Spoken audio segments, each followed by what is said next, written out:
Hello, hello. Welcome, everybody. It is the birthday stream. Told you guys I would be having one. So I'm trying to make sure everything's set up. Hi, X. Welcome. Right on time. Montrese. Killer Swag. Oh, my goodness. You guys are coming in quick. Awesome. Thank you so much. I didn't even start the housekeeping. We had a $20 donation. I appreciate it. Thank you so much. You guys are not even on camera yet. Holy. Thank you so much, Killer Swag. I see you in here. Hi. Love you too, cousin. You want to bypass that one? And yes, Killer Swag. It is actually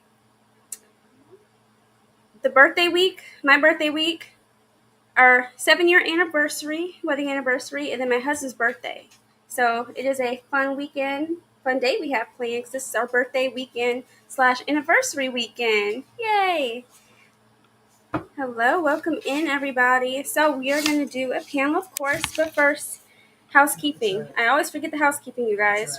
So scrolling on the screen at the bottom, it's wifeology. That's what I'm going to call my streams because it always kind of circles back to being a wife, dating, so that kind of encapsulates it for me. And of course, we're going to do, for this particular stream, I put 100, but I think this one said 200. I can edit that. So the goal is 100 for the birthday anniversary weekend. So I'll have that scrolling there at the bottom.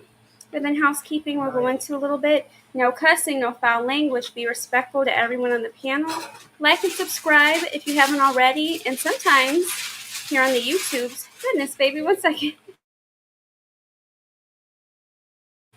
Here on the YouTube streets, they like to unsubscribe people. So please double check and make sure you actually are subscribed. Really appreciate it. And of course, the Feed the Bunny. Feed the Bunny is always kind of supposed to happen, but Come on, Bunny. Oh darn. I can't even use my video clips.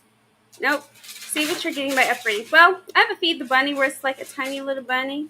You gotta feed him to become a chunky bunny. So, yeah. Support the live so I can actually get all of my clips back. So, I can't use them on the free version, unfortunately. So, yeah, Bunny's plopping around in the background so I can turn on my camera after, all of that's done. Oh, I gotta. You got it? Okay. All right, so I want to make sure that we got everybody in here. So let me get back to the comments really quick. Out here, Sagmentries, just out here trying to keep it 100. We need to support real wives. Heck yeah. Hi, Hustler. Hello. Fellow Cancer. We see you, H&M. No. So absolutely. I appreciate the love and support from you guys always. Especially with the baby popping around in the back. Are you okay? Oh, you said ouch, not ouch. So yeah, I want to make sure that you guys have all the information from me that you need so we can have a wonderful stream. So I think that was all the housekeeping I had. Yeah. And of course, no cussing, no foul language. And again, the weird thing is foul language also means YouTube unfriendly wording. Oh, I need the charger. It's on 13%. Let me run and get the charger, you guys. Let me try to pop you guys in here while I'm trying to figure that out. Hi, the cynical one. It was literally at 40%. Hey, get back over here. Where are you going? That's why you don't trust the percentage of an Apple product. 13, it goes to 2 real fast. Yeah. Hold the line. Hold the line. Thank you for the birthday wishes. And we got our first donation of $20 via PayPal. Thank you so much. We are $80 away from us both singing to you live. We have a karaoke machine, and we'll get on camera and we'll sing to you guys. It'll be a good time. You said both? Yeah, me and you. Yeah, we have a karaoke machine, guys. We've been having a whole lot of fun with. So, yeah. I'm trying to hook up to my phone so I can be a little bit more hands-free. So if you're trying to get a snack now. We want to be on camera. Trying to keep in touch with this baby. Oh, gotcha. She's Yay! I got my phone working with the live, so now I can finally pop in. circles around me. If you can't tell. Yes, thank you, X. You're our number one supporter. Well, always, but this particular live, you're also the number one supporter. Yes, give her a box. She loves it. All right, so I'm going to log in from my phone so we can actually get on camera. I have an afro today. I did my hair and everything for this. If I can open it. Alright. Oh, it got flat at the top of my headphones. Give me a second to prep myself. And then so I can use dishes. So, let us. Mickey said hello. Hello, the cynical one. Yes, it's our birthday, anniversary, and hubby's birthday. So, I gotta. Do you need me to bring all of this over there so you can sit? Okay. Oh no! Close that, Mama. You are so tall. You can reach all of the things. All right, let's get some links going. Naya, this is the third time. Is this a casting? So let's just share screen. This is add people. Okay, I found it, you guys. It always takes me a second to find it. They've moved some things around on StreamYard, so it's nice, but slightly difficult. Not gonna lie. All right, this is for you guys to join live. It's always, valid, but I want to have you guys up here. It's the birthday stream. We can't celebrate, we can celebrate ourselves. We prefer not to. So yeah, let's get you guys up here. It's an open panel. So, well, it is lifeology, so we can still keep it dating, family, kid focus. Not kid focus. Well, yeah, kid focus, family focus, but there's a lot of things we can do. Let me actually, can I get off the stage for a second? Maybe this will help. My hair got flat. Hold up. Maybe I should bring a chair in here too. I don't know. Well, I'll bring a chair after I do these dishes. So you guys are also going to see me do some dishes live. How exciting. Doo-doo.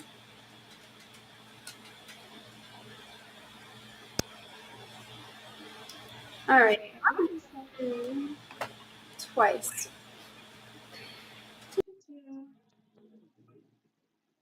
And the cat is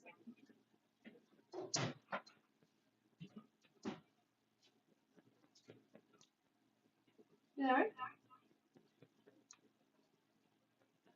All right. It's the I'm gonna turn the volume down on one of those.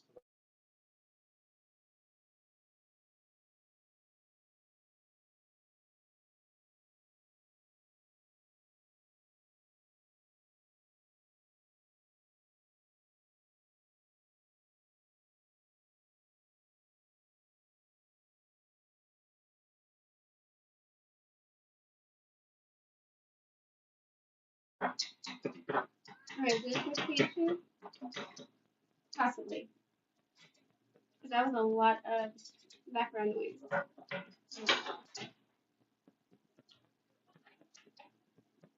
There you go. And back in camera. So we have. Yeah. Hel- Hello, hello. Hello. Happy birthday. And I think your anniversary was coming up. So happy anniversary, too. Thank you. One second. No wonder I can't hear you guys. I have my headphones connected. Okay, now try again. Testing, testing. Good. Hi.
Salute, Brienne. We can't hear you, but salute.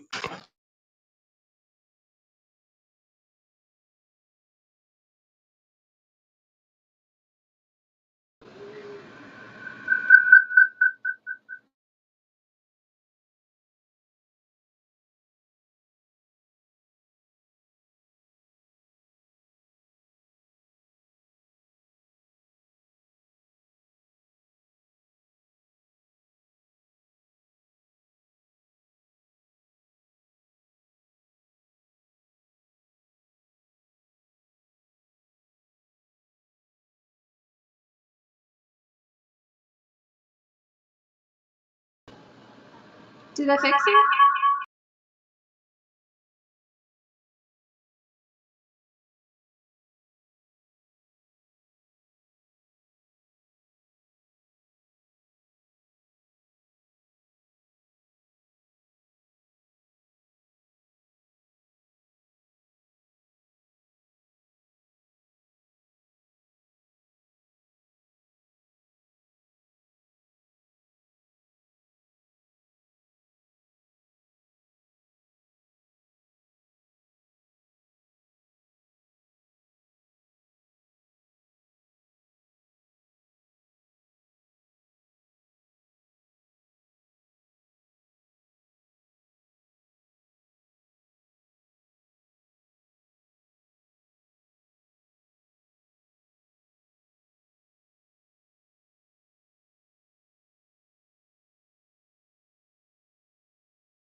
All my cancers out there.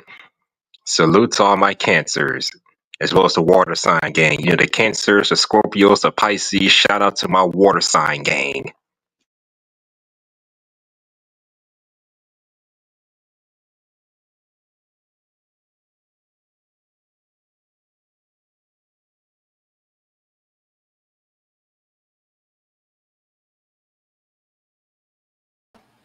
All right. Hello. Hello, can you hear me now? Yes. Hi. Okay. Let's start one more time. Welcome in, H&M. How are you, Brienne? My number one fan, always cooking like a frying pan. I'm doing wonderful. It is the birthday stream. I told you I'd be live, and I had to figure It's out. your birthday?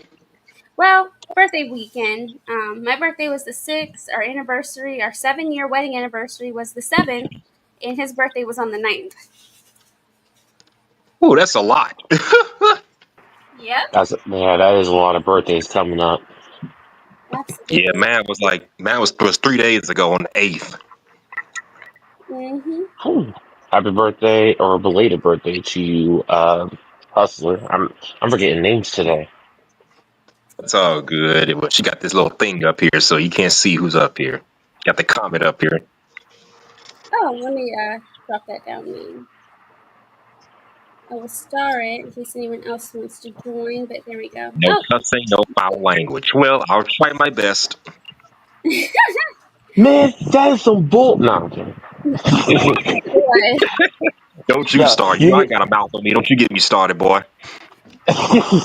no, actually, for real, I got some noise cancellation Bluetooth. My mom probably popped me in the mouth for it. I'm, but no, I always try to make sure, no custom for me because actually, once in a while, it actually gives me a headache. Like, there has to be an extreme circumstance for me to even want to cuss in the first place. Like, isn't there like over 100,000 words in the English language? Like, do we really need to be using them words? No. You know, I'm just saying. I'm just making a point. Her husband's like, yes. If you don't. What I can Yes, imagine what? Tez will have to use it. I can imagine Tez at work, like, hey, what? Hey, don't you like, I'm not even gonna say it because I don't want to get in trouble on YouTube, but I can just imagine like, yo, get your bleep bleep bleep bleep bleep. Yeah, there'll probably be more cussing than Jerry Springer. Fair enough. Same thing I at mean, my sometimes. job. I mean, sometimes you got to. I mean, like you stub your toe, you look around, you make sure nobody's listening, and they like you're trying. Like you ever have a time where you're just trying to hold it in, but it just slips out anyway. Like for me, it's more like a mutter, like where no one can hear me. But if I was looking around, it's like you could just hear the gigantic sensor noise, like where I try to find a way of taking a painful moment, like stubbing my toe, and then making it something funny. Like I'll say like something something really stupid, like fiddlesticks or something, or like you gotta say a word that makes you happy, like bubbles. Like, can you really be mad by saying the word bubbles? I tried. I can't do it. There's power of words, hustler. I'm just saying. I understand wholeheartedly. Well, I was about to say I thought we had a comment. you know, more to just a little reminder to myself. I really need to get a new laptop. You guys got about $3,000. What? $3,000 now. It costs 400. Shoot. I'm talking about a good one. I'm not. See, the thing is that I do want to create like high quality content, but I need more. I need better RAM. Like my laptop right now like is broken. My USB port is broken. It's really hard to set up the charger, and not USB. My charging port. So I'm forced to do everything on my phone right now, and like that's not the direction I want to be in. Because if someone is acting up on YouTube, I will never know it because I can't leave. Um, I dropped out before by accident, and just like how Hustler just dropped out, I dropped out by accident because I closed the browser. So when I click on the link, it opens up the Brave browser, and so I can't mod on another tab without losing sound connection to this tab. So my modding will not be extremely thorough. Um, I'll call something out if I see it, but there's only so much I can do when I'm on mobile. Yeah, you need you a new computer. Yeah, yeah. So Tez, I heard that you were rolling in it. So it's only. And by the way, the 3 grand is only after shipping and handling and taxes. So it's actually like 2,500. I know you got it right. Yeah, well, see, you see how my bank account work is that the money's in the savings. You pulled up the Kevin Hart. I'm done. Yo, I gotta know, Tez. I gotta know because I've been thinking about this since a few days ago when your wife went live. I gotta know. Did you ever try the thing that I dropped, the Tangat Ali? Did you try that? Oh no, man, I didn't get a chance to, bro. If I have to, I will buy it for you when my paycheck clears up. Um, and I will send it. I will send. Brian would have to trust me with the address or something or a PO box, but I will then send it to you. Um, because I will say that it helped me crank out the jams at the gym. I think Brienne was having a completely different idea when she was like, "Hey, what's that thing called again?" I'm like, "Oh no, she wants number two." It should have been here before the birthday. Uh, I'm sorry. We could have grabbed it before our birthday. Man, I wish I did do it before everyone's birthday. But when I get paid again in a couple weeks, so I don't have a problem. I mean, see, the thing is that I got respect for y'all because one is like you guys are doing it right. You know what I'm saying? Like it's like I said in the chat. And I don't know how many people are left in the comments because I'm on mobile and mobile sucks when it comes to StreamYard. But the thing is that I respect when couples come together and they're doing things, keeping their families together, and not breaking up over something stupid like putting a little too much salt on the steak or something. Um, yeah, I like so. I like trying to support small business owners and stuff where I can, how I can. Yeah. Nah, I mean, so it, so I'm not gonna be asking no father trying to do it all by himself. Hey, by the way, do you got $60 for some Tungat Ali? I mean, if I gotta, I'll send it to you as a gift. I'm just gonna say be careful because once see if you're as sensitive to it as I think you are the first time around, you're gonna notice a lot of things gonna feel a lot different. You're gonna be walking around, you're gonna be noticing things you never noticed before, and then you're gonna have to come back home and talk to your wife. You know what I'm saying? Mm-hmm. You're gonna have to talk to her like, hey, just so you know, I saw some things. I saw a vision, Bunny, and what you say? I was talking to my baby. I was like.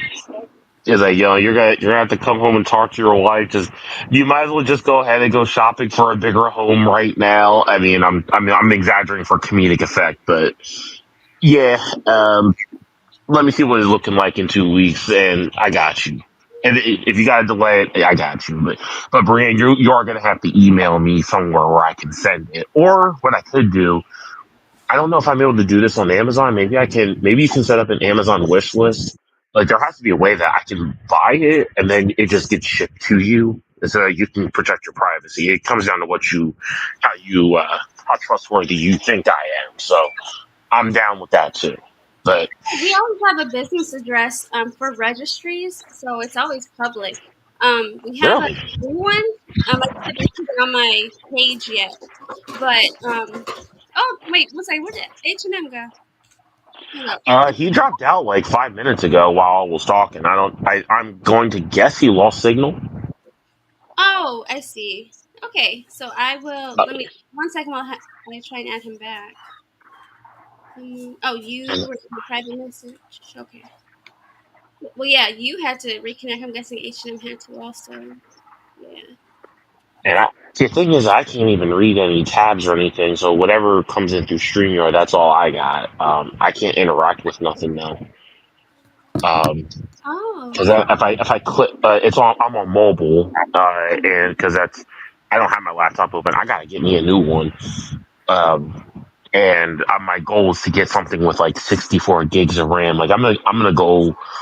I'm gonna go like hard with when I get my next laptop. But right now, the way, as your husband puts it, the way the bank account's set up, it's just not happening right now. Mm-hmm. So just giving information for you and your husband. It's just that there's things where if a second kid's not your goal, this advice is poisonous for you. I should say not advice. I don't want to get sued or nothing, but but yeah, I was actually able to get even better at the gym because I had ginseng, panic ginseng, not the American ginseng. That's important. Mm-hmm. Fuse that with Tongat Ali, fuse that with maca powder, and I was like, and suddenly every single 3 out of 10 became a 7, and I had to leave the gym immediately. I'm like, okay, I'm going home. If you know that song "Every Girl" with Lil Wayne, like that song was in, you could envision that was me like going around the gym, and I mean, I'm joking a little bit, not really, and I'm like, okay, what you say? You gotta focus that. I was like, yeah, I was working out hard. I was like, I was trying to get 100 reps in of my bicep curls, and the thing was that as I'm looking around, like, you know what? I think I'm just going to look out the window. That was completely the wrong thing to do, because the moment I look outside, what does my eyes detect? I detected some cakes outside the window. I'm like, okay, I'm out of here. That's it. I'm done. It's always the ironic time, like when I don't want to see any. Is like I'm like, look, I'm trying to focus. Like I got work to do because I already, I started this new job, and then, so I hadn't been to the gym since Monday.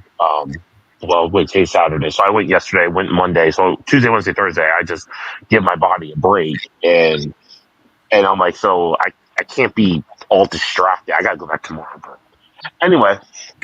So I'm always happy to try to support the couples that are trying to show through their actions that love isn't dead. As much as corny as it may sound, love isn't dead. It's just it's not even hard to find either.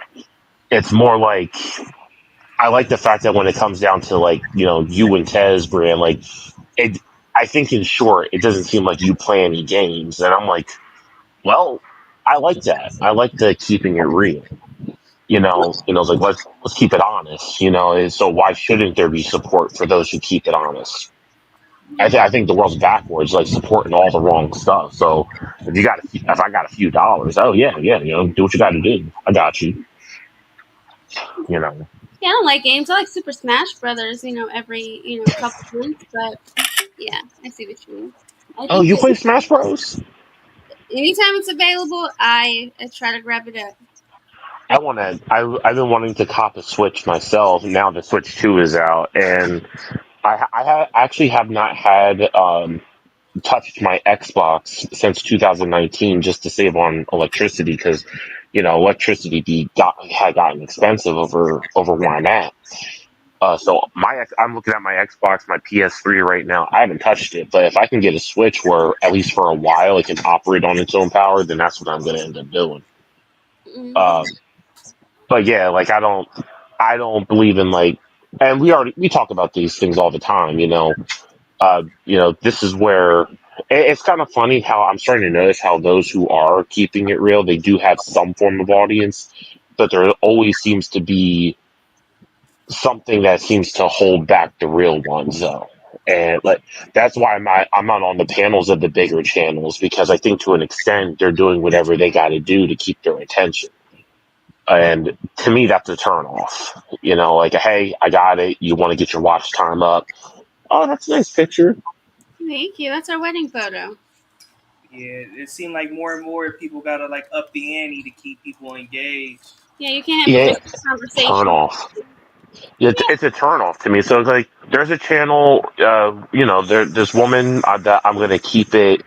I'm gonna keep it anonymous because this is not meant to be an attack. I'm just saying this is what I see. I'm just using this as an example. So, okay, hustler back, good. Um, so yeah, so there's this woman whose name shall be anonymous, and when I clicked on her channel, she had a panel of like 12 dudes in there with no women other than herself. And I see the thing is I view what's your name? I view panels as a double-edged sword because the thing is that I started asking myself a question. I started Yeah. okay. So I'm sorry. I got distracted by the baby. Anyway, Oh, so I started asking myself a question. Okay, so after all these years of conversation, what has actually changed? Can anyone not? I'm not putting that challenge to you two. It's just food for thought. So I'm like, okay, so as I was listening to this panel, these people were talking about things that had little to nothing to do with actually solving anything. Like, I think what I got there, like, I'll give it something a few minutes. Like, I want to see what actually comes out of the panel. And like, okay, well, are people going to go to a panel, hear something, and say, aha, I got to change my ways around, or is it going to be the same conversation that was being had? Now we're in 2025 now. I started finding Crimson Capsule content that went back as far as 2015, and I heard that it even started before that. So how is it that now I'm going to give you a few years as a handicap? I'm like, well, what are we doing? Because if we're going to leave the panels and just go on doing the same old thing, then what was the point of the panels to begin with, other than social interaction? mm, What was the point? So and so I was thinking about this actually today because I didn't know what time Brian would be going live. I was thinking about this. I was like, so I used it as an example. So did any if I went to Kevin Samuels' channel, was Kevin Samuels directly responsible for any of the following with men? So did Kevin Samuels make you want to be a richer man in terms of high value and make him at least 10 grand a month? Or did you already want that for yourself? And this is giving the benefit of the doubt, by the way, because I wasn't trying to start any argument. What, so did you already have the desire to make that money and it's just listening to that kind of content reinvigorated that desire? Because sometimes people spoke of him as if he was the originator of their new desire. So it's like, let me get this straight. You didn't want to be a high value man until after you heard someone else talking about it. I don't think that's true, because if there's anything that us melanated men want to do, it's make more money. Like, let's just keep it 1,000. it's true. So like, Every what day, I'm saying? Like, what you say, Tess? it's every day trying to become the better man that you were yesterday. Right, exactly. So so you can give some things like their credit, and that's fine that you give credit where credit is due. My only point of contention was you wanted to. I didn't need Kevin Samuels to go to the gym. I've been disciplined with that now for this past April was 4 years going to the gym. And I You know, I'm sorry, I couldn't hear you, Tez, because your mic muted was at that moment. No, that's fine. I'm just doing two things at once. I'm sorry. I didn't mean to No, interrupt you. you good. No, you good. No, it's I heard you responding, but your mic got muted, so I didn't hear what you said.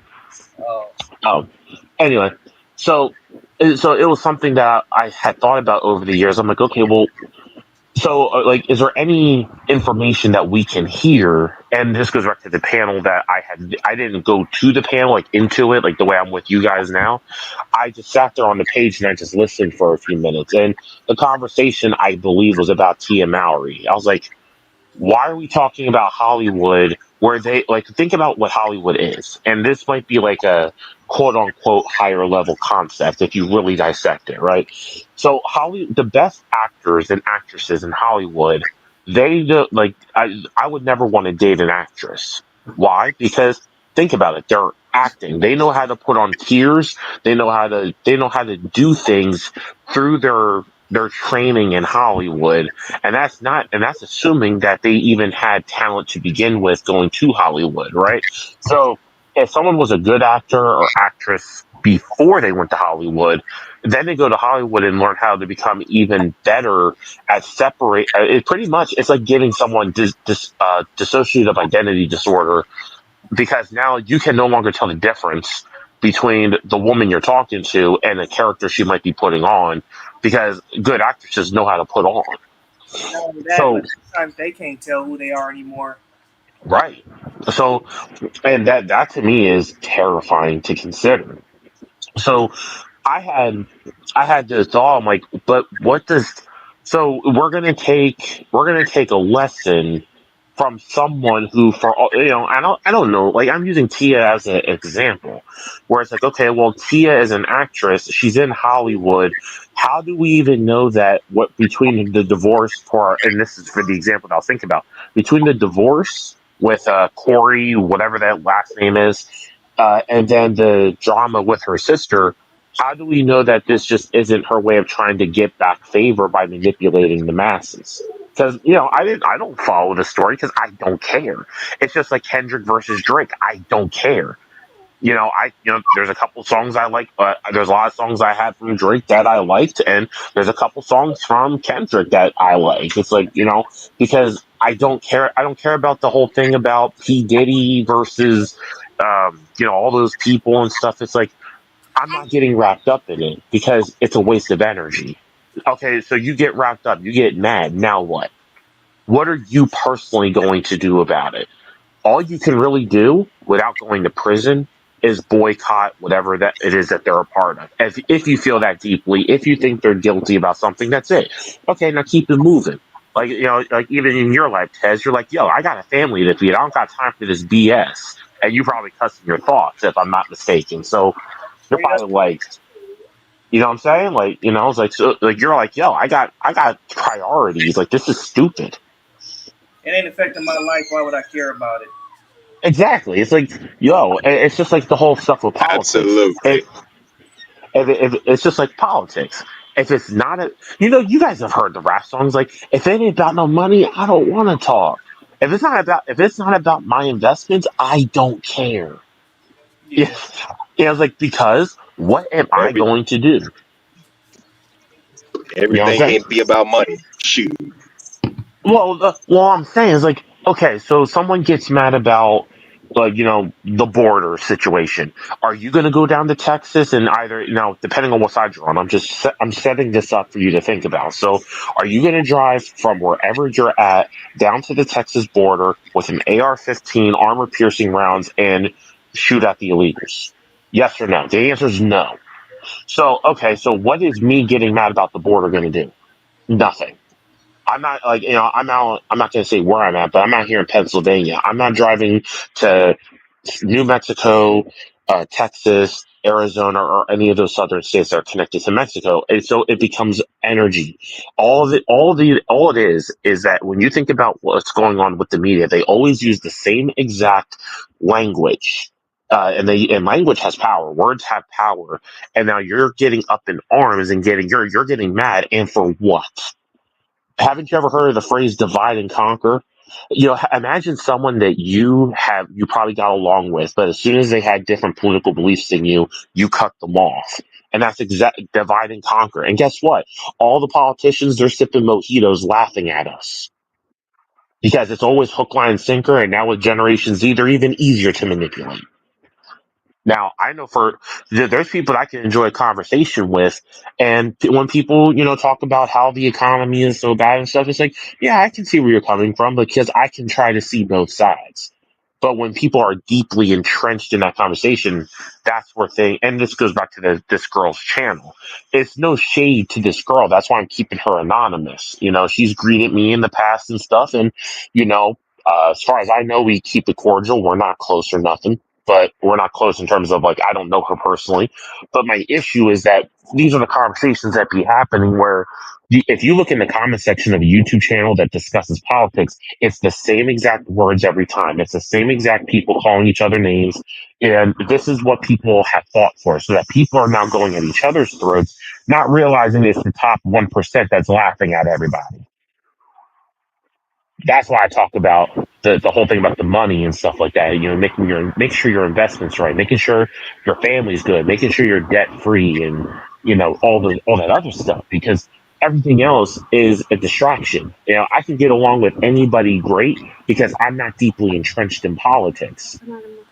That's what I'm saying. I can talk to you, Tez and Bree. I can talk to Hustler about anything, and I will make an attempt to understand your side. Why? Because that is a victory for me if I can explain your viewpoint back to you. Because now you can say the two words that makes every business, friendship, or romantic relationship stronger, which is that's right. Not your right. Beware of your right. Because when someone says you're right, that's a kind way of saying STFU. And I've seen it myself. I've done that myself. When you say that's right, that means that anything I say to you, you view that as the absolute truth of whatever it is I just said. I want you. So if I understand you, that's a victory for me. We can exchange different ideas, but let's do it without fighting, though. Let's do it without the name calling and the interjecting. And now we can get somebody. Now we can get somewhere. Yeah, I heard earlier that arguments are because you want to come to some consensus at the end of it. That's why a lot of Right. people like to argue with people or whatever, because some people just argue in bad faith. Yeah, well, it's like what happens with there's a discussions, and there's this female that I know that if I describe her in context, Hustler knows exactly who I'm talking about. I think actually Hustler mods for this woman. I think. Don't quote me though. So the thing is that this woman, I'll just give you a hint, tattoo of a crown on her chest. So the thing is that with this woman, like I listen to some of the discussions sometimes, and I'm like, it's like Ted said, let's come to a consensus. What are we going to do? If we leave thinking and acting the same exact way, we just burned 2 hours.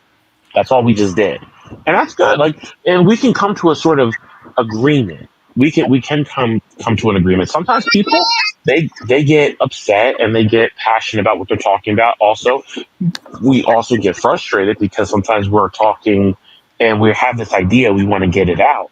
I see. The thing is that I don't care if my ideas end up being wrong because I want to end up being correct. What does that mean? It means that if I put out an idea, just let me express the idea. If it turns out that you disagree and you have a superior viewpoint, and when I say superior, I'm talking if your viewpoint makes me a better person, then I'm all ears. If your viewpoint means that I'm gonna be able to go up to a sister and holler at her, then that's exactly what I'm going to do. And I only brought up the channel that Hustler knows about only because with this woman, it's like that the discussions are repetitive at times. And it's like, okay, and I'm glad that you are agreeing and we all have this consensus, but are we going to spread this far and wide?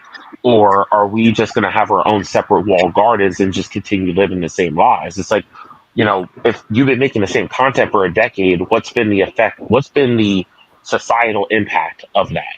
Okay, you got 200K subscribers. I'm glad for you. And just as Kanye said, I'm going to let you finish. What now?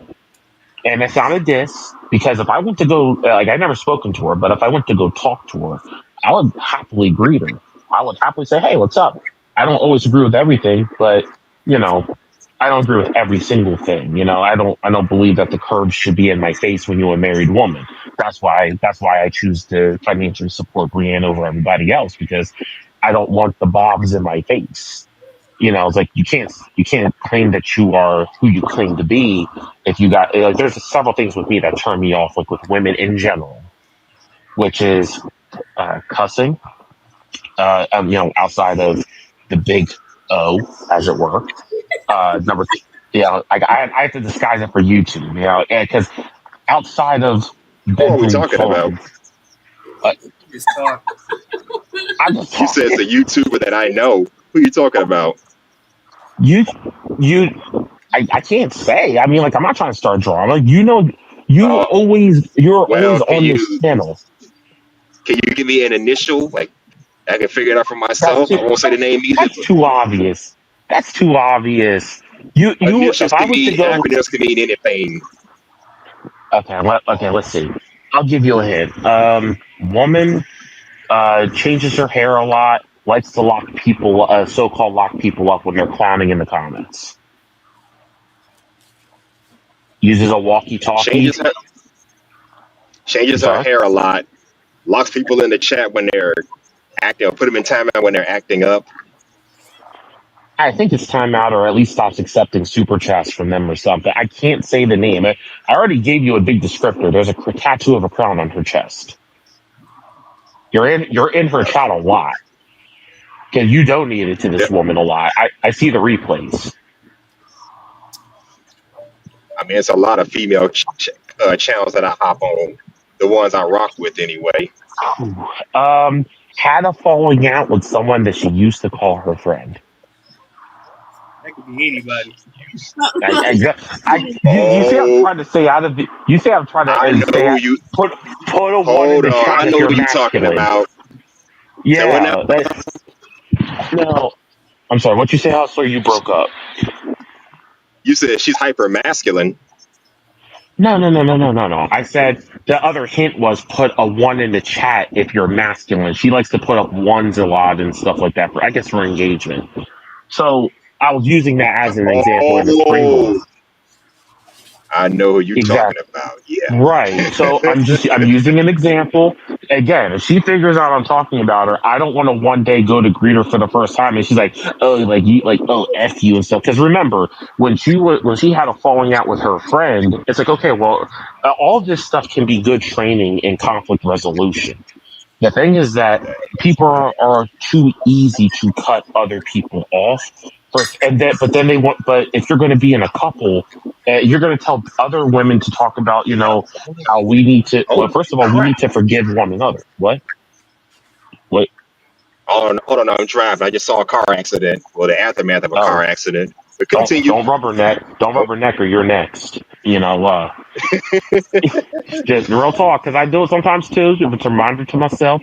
But the reason why I bring this up is because one, she's popular. Two, she's fine. I gotta give it to her. It's like she's fine. The only issue I have with her is what I said before when the older guy was in the panel, which was that when you're putting out your top asset, even if you're dressed, that's not the point. The point that I'm making is if your woman was the one who, she looked good and stuff, would you be allowing her to softcore PROSTITUTE herself on the internet? No. Because the answer is heck no. That's why, and that's the dividing line between why I will support Brienne over other channels. Because some people are like, well, how extreme does that get? And I understand because there has to be a dividing line somewhere. But if you're wearing form-fitting clothes, how am I supposed to listen to the message? Let's keep it 1,000. In that facet, she and knows people say the exactly same what thing. she is doing. Yeah. What you say? People say the same thing about Russell Wilson and Sierra's relationship. Yeah, she be posting provocative stuff on social Well, media, and Russell the allows it. thing He's in is, the pictures, but come on, that's your wife. That's a married woman. You're not acting like that. it's like, That's my biggest well, but the gripe with thing, the whole but thing. But my gripe, I have a couple gripes with the woman I'm speaking about. My one gripe is number one, if we're going to talk about being a feminine woman, why are you cussing in your own chat? That's number one. Well, I mean, not number one is in like priority, but I have a short list. Number two, why are you putting your curves all up in my face? Because I would put, like I said, if I ever got wealthy, I would indirectly put out a challenge to her: 6 months of no camera. Let's see how many of your subscribers you keep, and if you keep more, if you don't lose any more than maybe, like, she's at 200K now. So if you lost no more than like 3 to 5 thousand subscribers, I would. If I was wealthy, I got to emphasize that one more time. I'd happily hand her 100K and say I was wrong. In fact, I'll even make a video saying I was wrong. Happily. Okay, well, to be fair, you got some female content creators who don't cam up and they still get a lot of attention. I know And one that's right now I've been rocking with. That I've rocking with for like 2 years now. She never comes on camera, but you can hear her beautiful, sexy British voice, and she still gets oh popular. god. So Well, and that's and like, again, if someone is able to pull their engagement without showcasing things that, like, let's keep it 1,000. She part of, and I do emphasize part of, what makes her so popular is that the one I'm talking about is that her body is in every single video.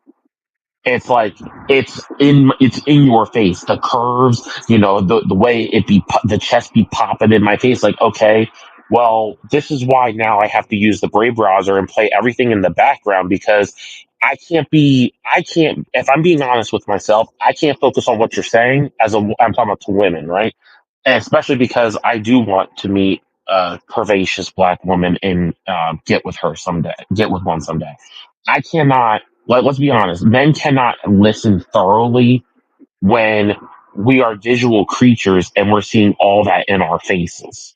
Let's be honest. We know she knows exactly what she's doing in that facet. So it's like, okay, so you cuss, you got tattoos, which is also, again, to me, tattoos, like the way I heard it once, came from BET's The Game. I'm going to word it like this. The problem I have with tattoos is that men or women, it's desecrating your body. So I'm not gonna go too deep on that. I'm not gonna go so far in on it, but it's how you gonna claim to want purity and stuff, but you're out here getting tattoos and tattoos, cussing, and showing off your body. Which, if it was anyone else, we would say that's disrespectful to your husband. But because it's this sexy woman who has 200K followers, she gets a free pass. I don't think so. And so yeah, again, where does the line get drawn? That's where things get a lot more murky and subjective. I'm handing that over. It's like, that is subjective. I'm saying that when, I can so Brienne here talks about the same exact things, minus the celebrity gossip. The same exact things, because we claim that we all want the same problem solved. We would love it if women woke up tomorrow and said, we are completely done with listening to the sisterhood. We're completely done listening to everything that landed us single. And I use this example all the time. You have to take your left hand, hold out your fingernails in front of you, and direct your pupils to your ring finger. That's the result of listening to who you listen to. Yeah. And so that's the result. So now, when Brienne did it on camera, I thought it was cute because she didn't have to do that. I just used her as an example. But I thought it was cute. It made me chuckle. I was like, okay, well, I didn't mean cute in a flirtatious way. Don't snipe me, Tez. You know But what you mean? I was like, I'll say that, you remember that, Bria. You remember that time, like a couple months ago, several months ago, where I said, "Look, take your hand, hold it out in front of you, direct your pupils to your ring finger," and you did it while you were cammed up. I started chuckling because Brienne, were not supposed to do that. That's not what I was intending to happen, but I chuckled because you did, Yeah. and That's so. expressions. But I had a huge amount of appreciation for women like that. Those are the women that are worth going to war for, ideological or otherwise. It's not like, well, let's reward, as we put it. We like to talk about rewarding bad behavior, but if someone's going to be a thought leader, then there is a certain standard. And she, in the one I'm talking about, she has a decent standard. And the reason why it bothers me so much is because I do think that this woman who started from the bottom, the one I'm talking about with the crown on her chest, she has a lot of potential to really, for like a slow grind to really dominate it on YouTube. But the thing is, though, is when you call out, even gently, when you call out the cussing, you call out the tattoos and stuff, she says, shut the F up. Now, that's not feminine because we already agree when we're on other channels that cussing's not a feminine thing. So, how you gonna, so it's like, to me, it's the hypocrisy in the panels. That's why I keep my support to something small, to where these ideas can be discussed. And I hate the fact I'm dominating the conversation, but this is just, these are things that just bubble up in me like after so many months of silence. You know, but those are my ideas. It's like, okay, can we hold influencers that want to start and have these conversations to a standard that is reasonable? No, I'm not saying that you have to walk around with a dress that going down to your ankles in the blistering heat of summer. No, that's not what I'm saying at all. No, I'm not saying that you have to talk like it's the 1930s and say, hello there, old chap. Like, no, you don't got to do that. I'm just saying, can we cut the profanity? I'm just saying, can we cut the tattoos and the piercings? And can we show people with both our time, attention, and our money on occasion, because we already know how bad the economy is. So I'm already, but can we show that we will support those who do as, yeah, because long story short, we do have an issue when it comes to supporting, and sometimes I've said this too, where I said this to myself too, and I have to take it back. I have something that I have to indirectly apologize for.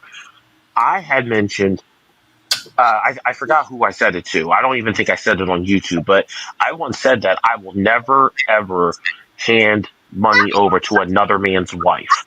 I got to take that back. Why? Because the ones who are the richest have support. They have a network, married or not. And the thing is that amongst us melanated folk, what I've noticed is that sometimes we be finding every reason in the book to not support.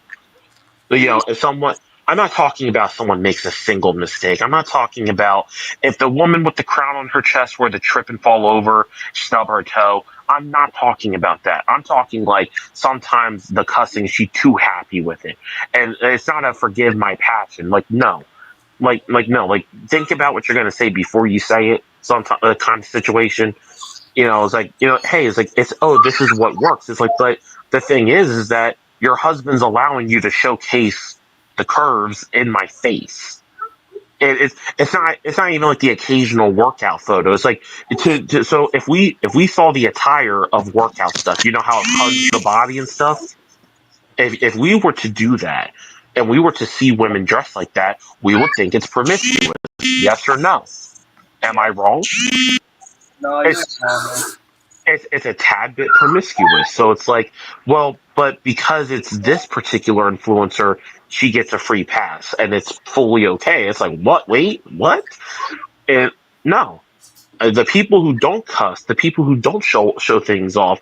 I'll think about this funny situation, and I'm gonna rant on this a little bit. It might make you laugh, it might make you comically offended because it's not based on a real situation. I have a question to put forth to you, Tez. So here's my question for Tez. Do you think it is cheating? And this is not based on a real situation. It's realistic fiction. Is it cheating for another man to give your wife a massage if your hands are injured? That's a good question.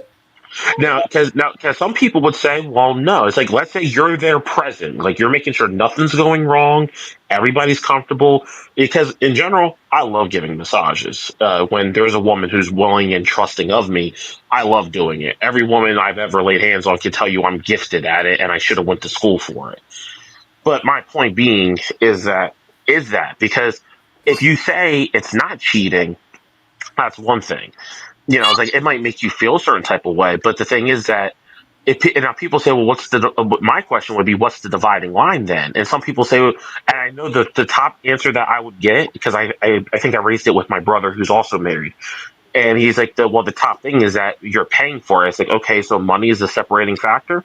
So, so let me get this straight then. That means that having an OnlyFools is okay then too. Because she's not physically doing anything, she's just posting photos. Photos isn't the same thing as participation.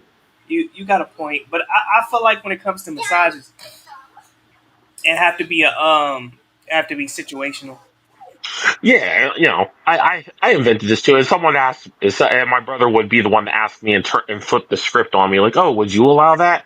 I'll say now the instinct was no, but because I love to give them. But if I had, I work in a blue collar job but the idea of me getting burned in this particular location probably is not going to happen. So, but the thing is that if you suffer second or third degree burns on your hands, and it's going to take a year for them to recover, and then and then your wife comes to you, holding her back. Well, what are you supposed to do? It's like, well, if money, but my joking question is, well, what's the deciding factor? It's like, well, is it no longer S3 actual because of the fact that someone's licensed to do it? What if I had a license and a certification, all the paperwork, but I'm doing so good financially that I can offer to do it for free? Is that still inappropriate?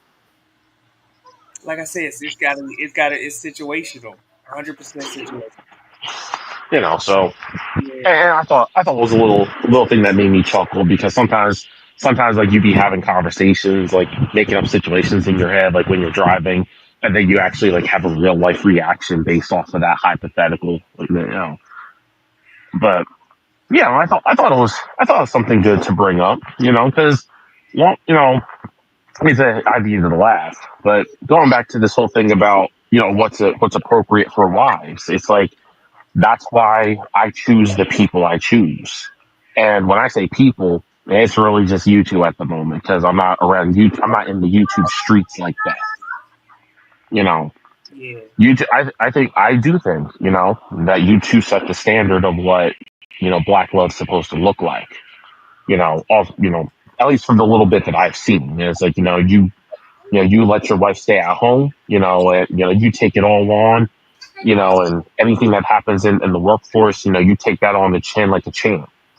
And I mean, I can't see any reason why you're not holding it together, but I'm also not in your private affairs either. That's what I'm talking about. That like that's the standard that I want. I want a woman who's down for me and who can actually talk to me, not at me.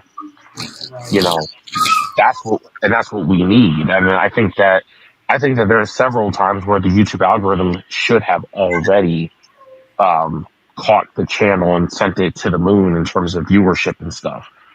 And Oh, now, I think that the ones who are the true standard, they need more assistance to be noticed. If that means paying YouTube like $30 to run some ads, maybe that's what we got to do. mm-hmm.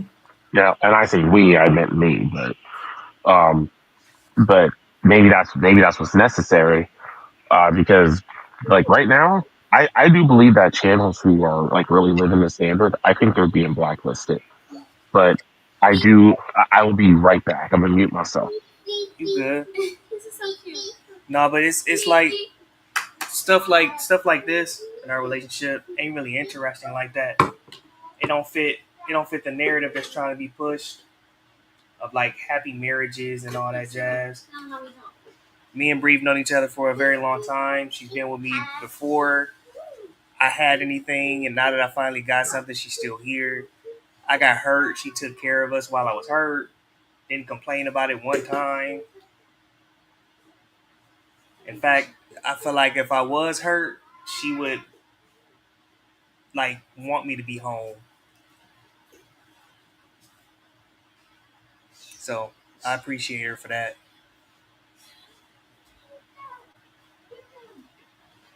Special woman. Wish I could give her more.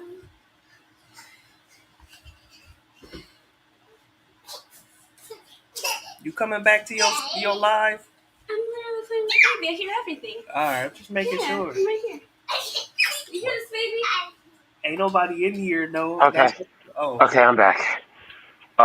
Sorry about that. I had a little emergency to tend to. No, you good. Trying to avoid TMI, but I had to take care of that while I was listening to you. Yeah. Anyway, so yeah, and that's the thing that we have to welcome back, Hustler. But the thing is that like that the kind of behavior that you describe, in terms of like her taking care of you, and I don't know if she was taking care of you even before your relationship. Like that is like super special. That's like It don't whoa, happen often, and and like I no, said, it don't.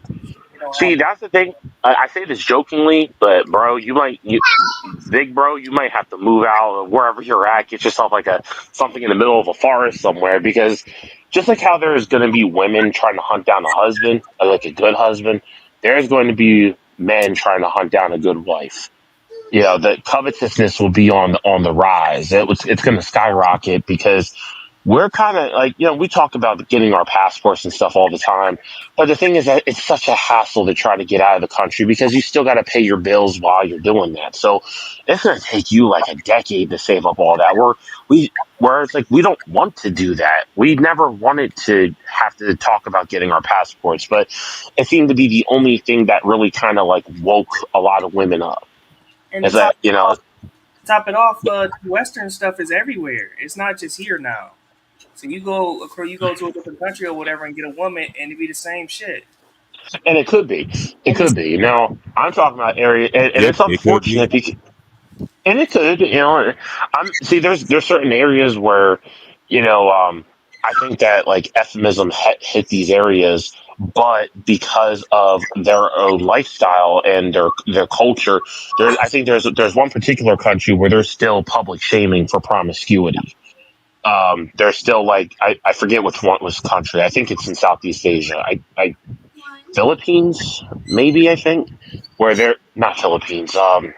Thailand, or was it Malaysia? I can't remember for the life of me. But like there's like public, like, look, a woman being promiscuous will get marked, and all the men will be told to avoid her, and that's a nightmare for her. That's a nightmare for her who's looking for children, looking for a guy that maybe have children with. The thing is, I don't like giving any credence to. Like I said, I give credit where credit's due, and that's when I say this. It is sad that we have to tell women they're right in one way, where it seems like the countries that have the least amount of technological advancement are the ones that have the women that are most likely to be loyal. At least that's from what I heard. I'm not too sure. Maybe you heard something different, Hustler, when you were on a lot of these channels and stuff. But it seems like the more technologically advanced, the more of a threat it becomes, with the relationship between men and women in these countries. But provided that they don't have the same technology, it seems like they're more humble in that way. So to an extent, the women were right when it's like, well, you want to, bail this woman out of a life of poverty and no opportunities. It's like, well, kind of. I'll admit publicly that I have a bit of a hero complex. If I can help somebody, that if I can help somebody here, and that help counts for 10 times more overseas, which I'm not doing that right now. I'm just making up an example, but if I can help somebody, if $20 here is equivalent to $200 somewhere else, why wouldn't I do that? There's no skin off my bones. It's nothing. It's like, well, why can't you do that here? It's like, well, first of all, you're unworthy. Man, Remember, like let's keep it a buck. You like, the first reason is you're not worthy of getting my help, because I'm not gonna see. There's one thing I had to learn to do, and it's not cast out my pearls before. Okay, so I almost lost connection. Um, it's like I'm not trying to cast my pearls before swine. What does that mean? Not everybody who comes to you demanding help is deserving of that help. mm, Yeah, so sometimes, you've seen it. You either saw it yourself or you've heard of it. I'm not. I was the guy, and you can go back to our lives, the live on this channel where I talked about Caked Up Cuban and how I was supporting, unofficially, unofficially taking the kids to school, and the one time I did the laundry and I made Brienne crack up, you know, and that was embarrassing, but I learned my lesson though. The lesson is just because you try to come into a woman's life and try to change her life doesn't mean she's going to appreciate that. Right. And it's the appreciative ones, they pour back into you. They don't like it's kind of like I don't remember everything that Tess said, but I think that I can probably imagine that if before you and Brienne were officially together, if you had an issue, you could go to her and talk to her, like at least if it was for no other reason than to vent, and then there's that emotional support. The thing is that we don't get that here unless there's something in it for them, which to an extent that's understandable because everything is given and a receiving, you know. But on the flip side, if a woman comes to me saying, "Can I?" I actually had a woman that I met at the grocery store, and this was approximately 5 months ago. I met a woman at a grocery store, and she, not without even like having invited me over to cook me a plate of food, nothing. She just out of the blue asked me to send her. I think it was $20. I think, and I was like, "Is like you're a nurse, like not a registered nurse. I think she was like a CNA." And I was like, "Why do you need $20 from me?" And I forget what her answer was, but it was really stupid. And Mm. I said, "Well," and this was a point in time where this was not too long ago, but I was at the point where I had it with this woman. So I said, "Well, what do I get out of it?" And you know what she said to me? What's that? She said, I would be given a photo, like a racy photo of her." I Yeah. started busting. I started busting out laughing, and because we weren't talking, we were texting. I was laughing. I was at the gym, and it's very rare that I ever do this because I am a recovering SIMP. But I blocked her number instantly. I had to hit her with the block. Like, look, drizzle. Drizzle.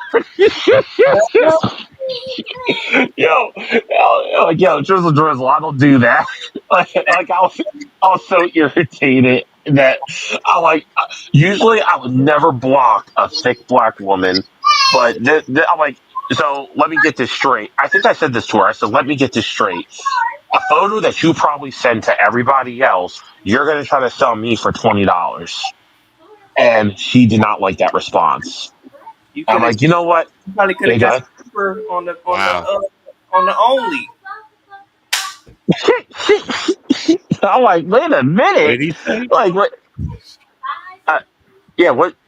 I don't remember everything, like, um, but yeah, either way, like, I just had, I was not about to be hitting up her OF, like that's not happening. So I was so mad that she was trying to sell me a photo that she sent to other dudes for $20. I'm like, why would I pay? Was it why would I pay top dollar for what you gave to send to someone else for free? That's stupid. Yeah. I'm I like, I'm mean, like, I'm like, we're I had gonna to. see I'm some. like, look. I'm like, look, I had to hit her with the block. I'm like, yo, you better take me something like live right now, drizzle. I didn't say drizzle to her. I just thought it as I was texting her. I'm like, Wow. yeah, I had to. I was thinking like, yo, I was telling you like, yo, I was on the phone with my brother during one of these conversations, and I was reading out what I was saying to her, and my brother busted out laughing, and he was in the middle of working, so he had to like hope and pray that like the customer wasn't going to report him for like laughing while on the phone, and because he got the earbuds in just like I do, so yeah, I was like, yo, I'm not paying you $20 for used goods. That's stupid. And I was talking about the photo. I didn't mean her body, but she does have, I think, a daughter or something. I'm like, you agreed to hang out, but then you delay the hangout, but then you ask me for money. Yeah. Yeah. I think I think But that's you like the sign actually, she don't really like you if she asks you for money straight up. Exactly. It's like see, the thing is that when I got irritated enough, I saw the light, and I was like, oh hell no. Oh, I was out of that situation like very quickly. And so, again, recovering SIMP. Why does Hustler keep dropping out? I don't understand. Um, but like that situation was funny.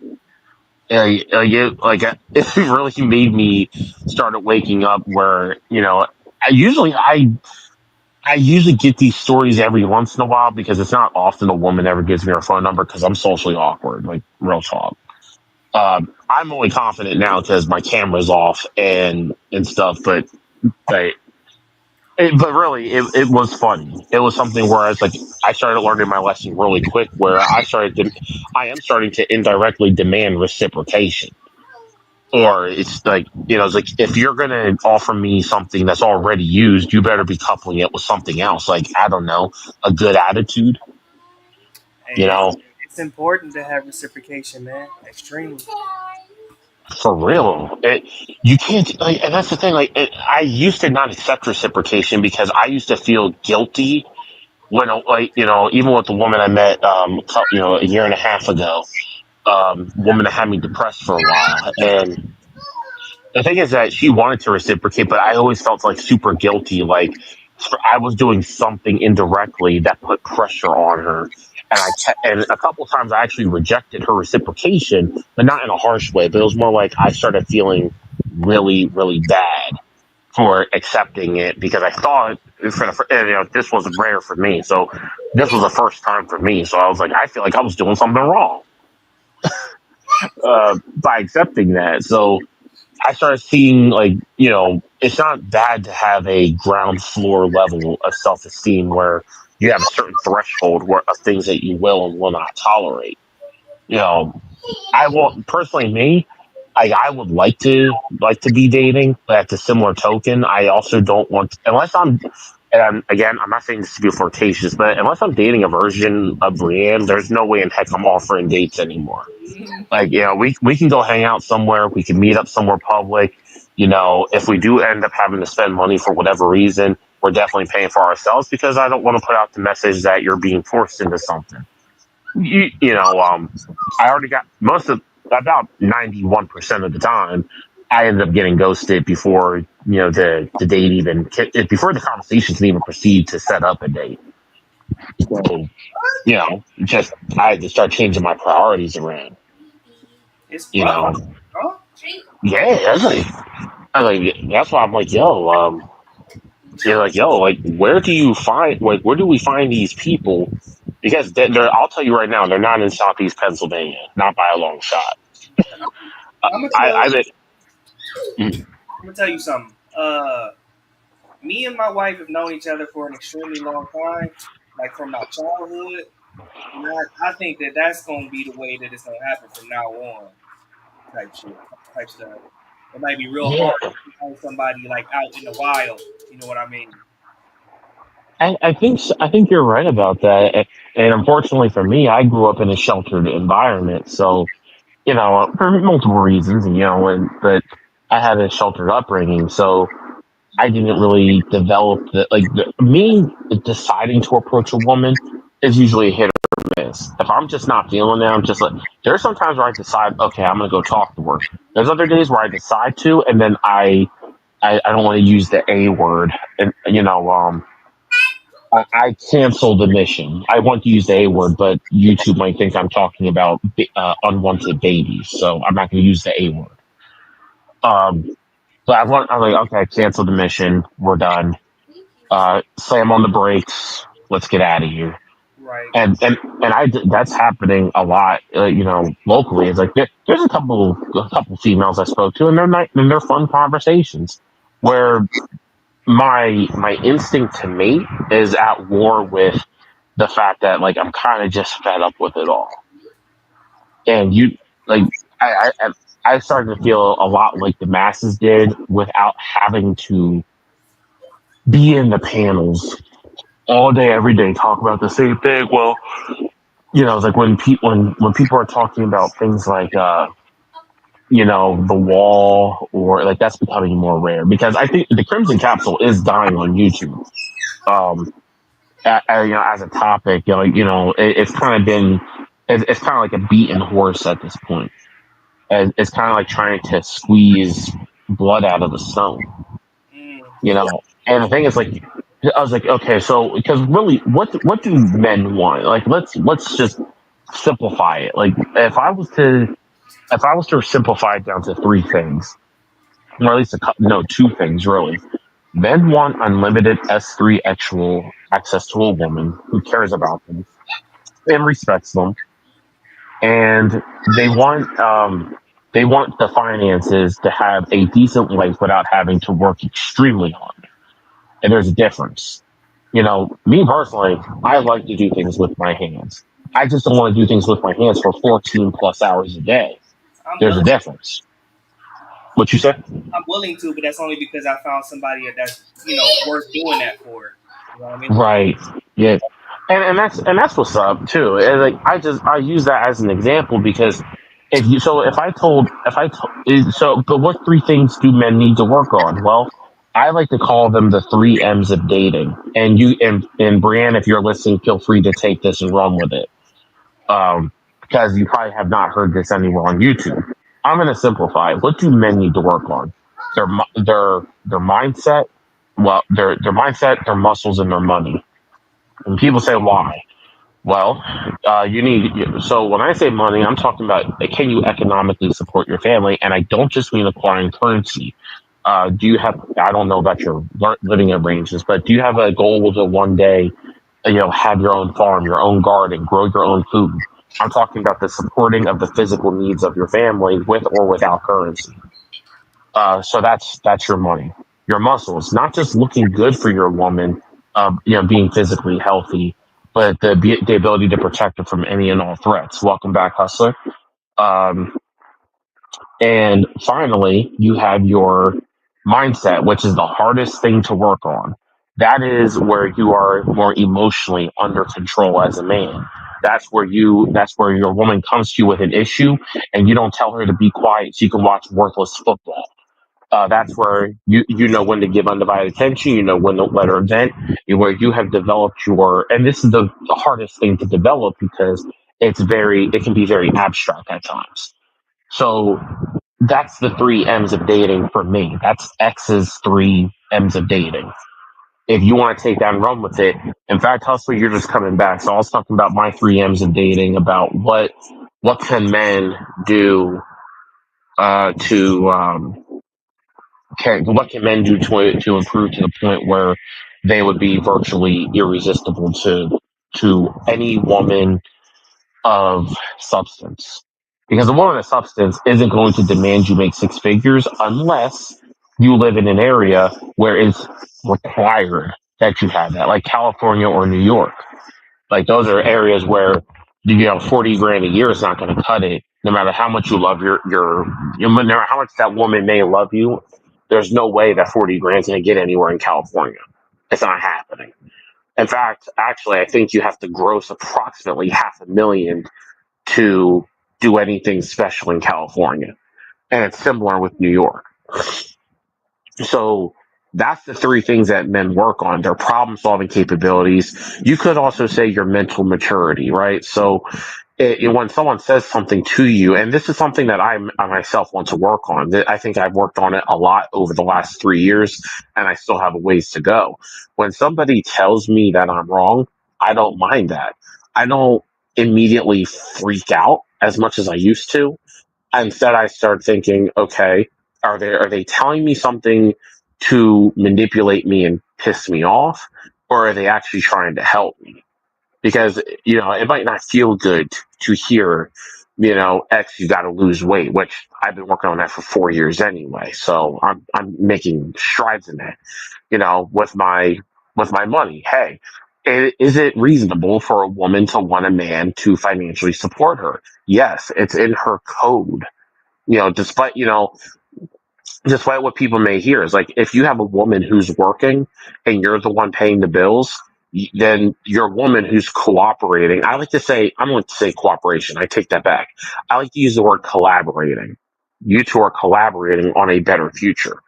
So her money can go towards savings and investments, while the man's money is going to the bills. Everybody wins as long as the woman's not getting greedy and becoming evil and taking advice from the sisterhood to essentially take the money and run and leave the man struggling. Both sides can benefit from it, and this is without even a state marriage license. It's just a matter of vision. So you're Yeah, about to say that's something, Hustler. I saw your mic was unmuted. yeah. But the only question is, how can you trust that she's not going to do this kind of stuff? Maybe that's an issue. Trusting somebody. You Yeah, don't want to screw definitely. yourself. You don't want to screw yourself in the backside by trusting the wrong person, and then when crap hit the fan, they're blaming you for trusting that person. If she takes all your money and run away, they're gonna say, "Oh, it's your fault because you never should have trusted Well, her with your money." that's very true. So what I was saying is now, as I mentioned to Brienne before, I don't believe in the state marriage license because because actually that document is only a little over 100 years old. Before the Jim Jones days, you should look it up. It's very interesting history. If you look up the Jim Jones days, the state marriage license only had one particular purpose. Any guesses on what that was? To join families or something. Oh, hell no, Tess. The goal of Jim Jones and creation of the state marriage license, so the state government forming a corporation, was to prevent white people from marrying black people. That was it. Man, That was it. So if whites married whites, there was no state marriage license. And the government just kept it because, in collaboration with the Catholic Church of those days, they wanted to start making bans off of a free gift of marriage. Because there's still the agreement and stuff, but the longest lasting marriages, look this up. This is a really interesting of a small miniature rabbit hole to go down. Every long lasting marriage back in, I think, before the 1940s, 19 something, but between like before the 1960s, did not have a state marriage license. And guess what? They were all married to the day they died. oh wow. It's kind of like when you take away the financial incentive of alimony, just to make something up, right? So when you take away the incentive programs, when you take away Title IX or whatever it's called with WIC and stuff, when you take all that away, take away the financial incentive, I guarantee you that divorce rates would plummet. Why? Because you have to counteract the evil with the good. What's the good? The good is think about today. If let's say I was a rapper, right? If let's say I got a record. Let's say I got a record, like an album, right? My album goes triple platinum. That's 3 million copies sold. Take out all the taxes, I'm now worth like 2.1 million. That's not a whole lot, but when you don't have to work and you make the right investments and you don't have any debt, then that can be quite a bit of money that for you to just go willy nilly. And not to mention you have a fan base that's buying into music. Now that I've set up this idea, right? And let's say I make this album, like a good album, every year. My net worth has pentupled. I'm now worth $10 million, and I got a lot of passive income. If I meet a girl and she seems really down for me, will she be on her best behavior with the state marriage license or without it? The answer is obvious. It's not a trick question. For sure, without it. Right. Because the answer is obvious. Because, yeah, exactly. So the reason why she's on her best behavior without it is because there's no financial incentive to break up. So the financial incentive is like, has really gotten into women's heads, and that's really a major playing factor. That's why as much as sometimes I get annoyed with repetition, it bears repeating, especially now because a lot of women are saying, don't talk to me if you don't got 3 digits before the comma with a comma in front of it, don't talk to me. It's like, well, you just tuned out approximately what, 89% of the entire U.S. population. A So lot of people. A lot of people, and that's 89% of three. Well, it was 330 million, but once you subtract the illegals, then you're down to what 250 million? Because I heard it's about 60 million illegal immigrants in the country. So once you get rid of all those, it's like, well, you're left with even less options than before. Now, there are people that they wouldn't have paid attention to in the first place, but the whole point being is that all that really happened that created a lot of this farce that we call government marriage. Like if people are like, oh, they say it's more official. It's like, okay, let me get this straight. You're going to trust an entity that never keeps their commitments to the people, because if they kept their commitments, we wouldn't be in poverty. There wouldn't be homelessness. That's just a couple of examples off the top of my head, and that affects everybody. So we wouldn't be in this predicament if our government actually wanted to keep their promises. But and that's regardless of, like, as I'll just say it once again, I'm politically neutral, so I can agree with things from both sides and I can attack things from both sides. That's the beauty of neutrality, because I don't have a horse in the race. Anyway, I just so want to that hear something really fast. Did you say 16 million? I said 6D 60. Huh. Now that's what I heard at the time. Now I don't know what it is now that the orange guy took office again. Because ICE has been making arrests. I was saying that at the time of me doing the research, approximately 50 to 60 million of people living here were here illegally. Well, according to the Department of Homeland Security, it's about 12 million as of 2022. And then as of the CIS analysis, it's 15.8 million, and that was January 2025.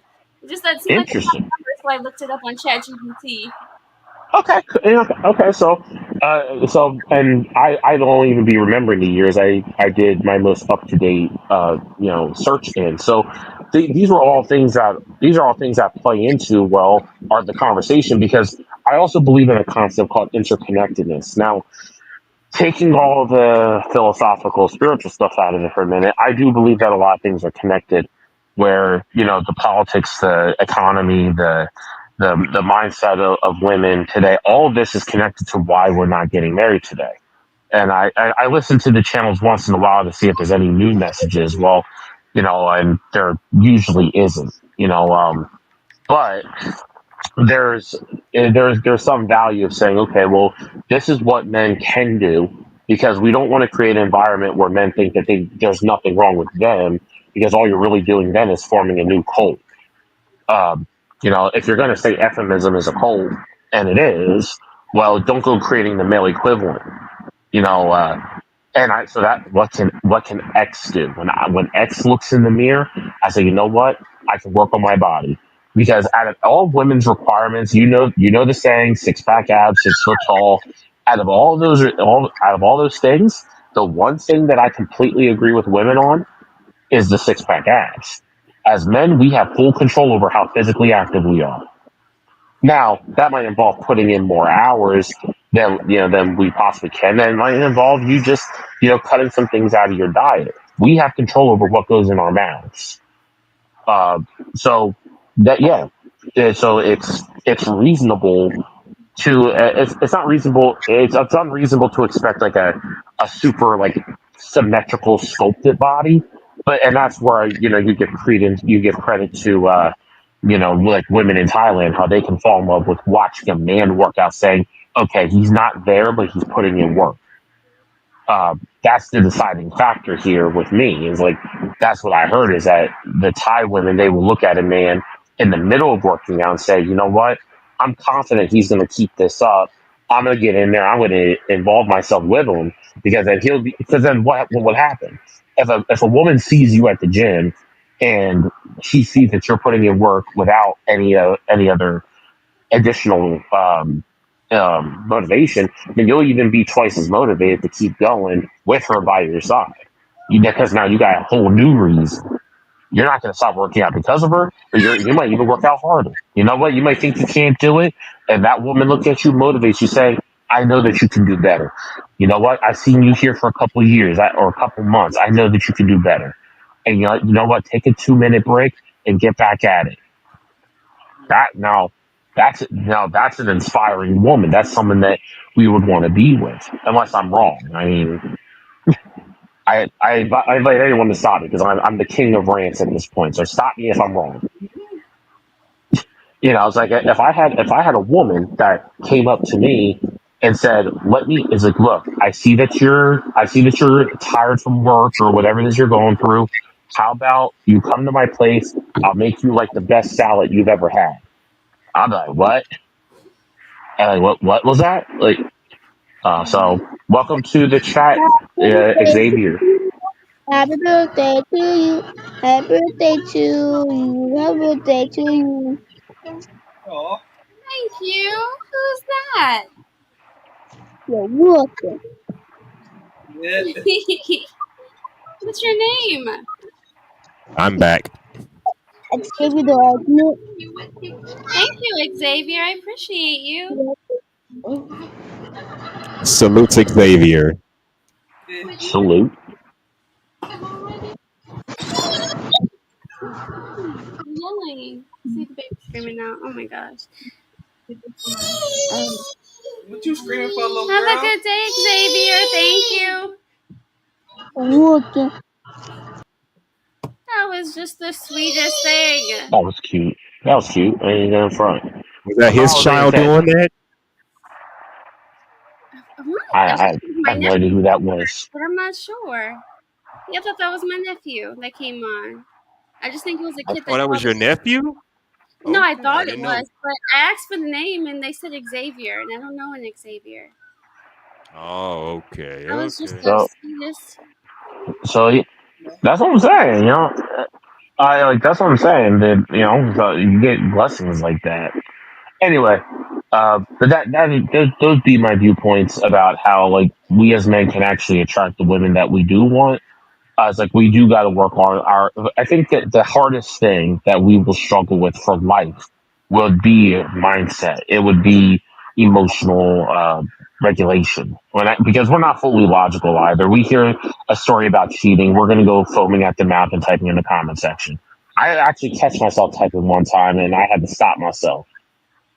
Uh, so, like, we can do a bit better saying, you know what does this have to do with me? It's like, because I'm not going to.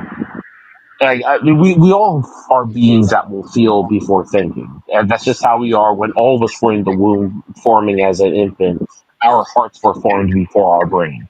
It's just how we are as humans. It's not just a woman thing; it's a human thing. That's just medical science for you.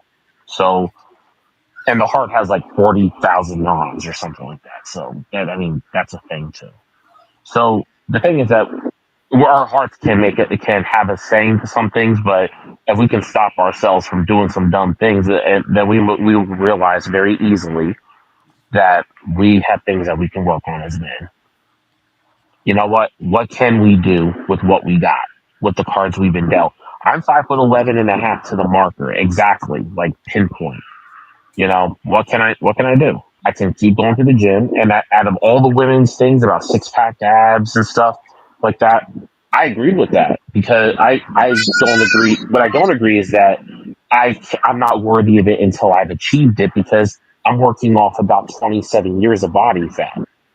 Now I think that's harsh, but if I can meet a woman who says, you know what, you might not look the way I want you to right now, but you're putting in that work, then I can rock with you. Now that's the kind of be with a woman that will inspire you to keep on going.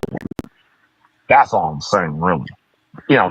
The 6-figure income and stuff, that's unrealistic if unless you're in an area that requires it. It's unrealistic.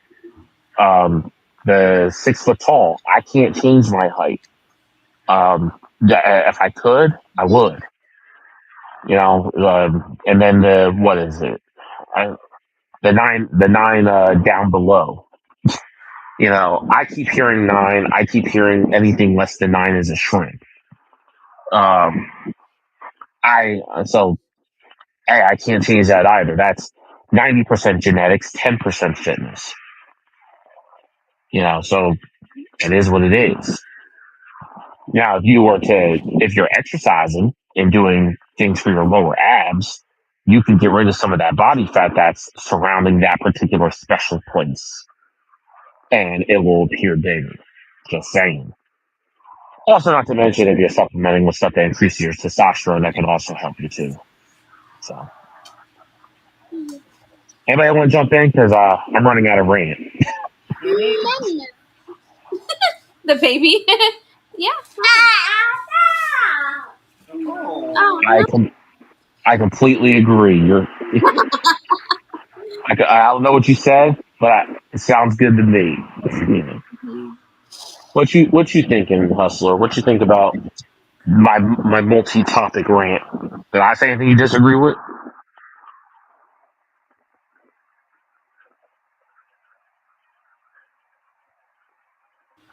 H&M?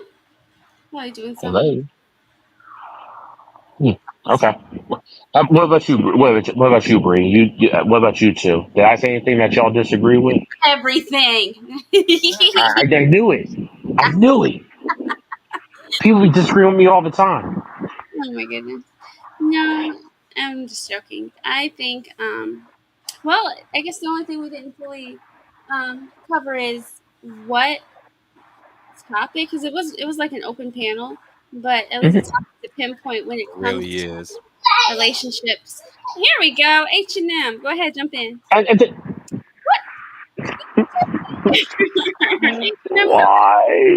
Why?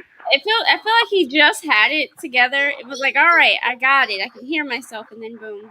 I promise I didn't press anything. I was making sure his mic wasn't muted because it was earlier. Oh, here he is. There you go. Whenever you're ready, Hustler. I'll mute myself when he begins talking. Yeah. So yeah, there's a lot of things in the topic. Everything goes back to what do men need mentally in order to want to be with a woman. What do women need to mentally want to be with a man? And a lot of those things go back to things where it does look like there's a trade off. It's like, when a guy wants to marry a woman, he is essentially trading financial stability for access to what. Let's just keep it. I mean, there's a lot more to it, but I'm saying like at its base primal level, that's exactly what we're doing. I don't think we should be trying to talk around that. Women have emotional support, and part of that emotional support is making a man feel like a man, and kind of landing that there before I go on a rant that might get us banned off YouTube. Because I don't have a filter. I have a hard time filtering myself once I get on a rant. Yo, me Go too. ahead, Hustler. I see you're unmuted. Yeah, my bad. My sit have been acting like crap today, so please forgive me if I have to hop on and hop off. Mm-hmm. Yeah. What you about to say? Did I say anything that you disagree with about my rant? Like, what do you need from a woman? The floor is yours because I'm almost out of rant. Yeah, I'm at but about a quarter tank. backtracking to the overseas thing that Taz mentioned earlier, I've always believed that I think the reason men would rather go overseas is not just because for better women, but it's because of cultural differences. I mean, what we do in America doesn't apply in other parts of the world. So I think of it like this. Would you rather go to a culture where would you rather go? To this America where traditionalism is not held to the highest regard. It's always my body, my choice, live my best life. Getting marriage is an option. Or would you rather go to a country that values marriage, values traditional, and shames all the BS that we can get away with here in America? Me, I'm choosing the latter. So it's more about the cultural differences. You can find a better chance of finding a wife overseas than you would in America. Don't get me wrong, it's And trash everywhere, but in other parts of the world, it's like treasure. I'm gonna say other parts of the world, you may find treasure over trash, treasures amongst trash instead of just trash amongst treasure. It's more treasures out there than it is trash. Out here, it's just I'm treasures amongst trash. Out there, it's trash amongst treasures. Put it like that. and I agree. I agree. Yeah, I think you're about to say something, Brian. I see your mic is unmuted. Oh no, I was just kind of being at the ready, but I'll mute up real fast. Okay.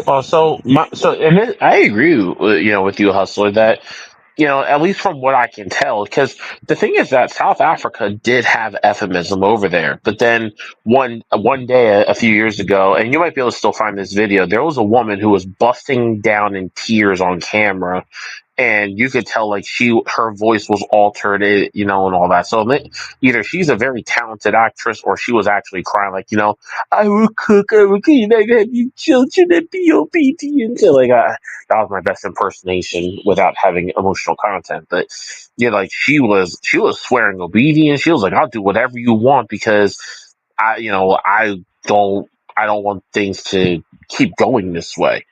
Now, the thing is that it just seems like to me, and it goes back to financial stability and all that stuff, that if the economy of a country is not good, euphemism will die real quick.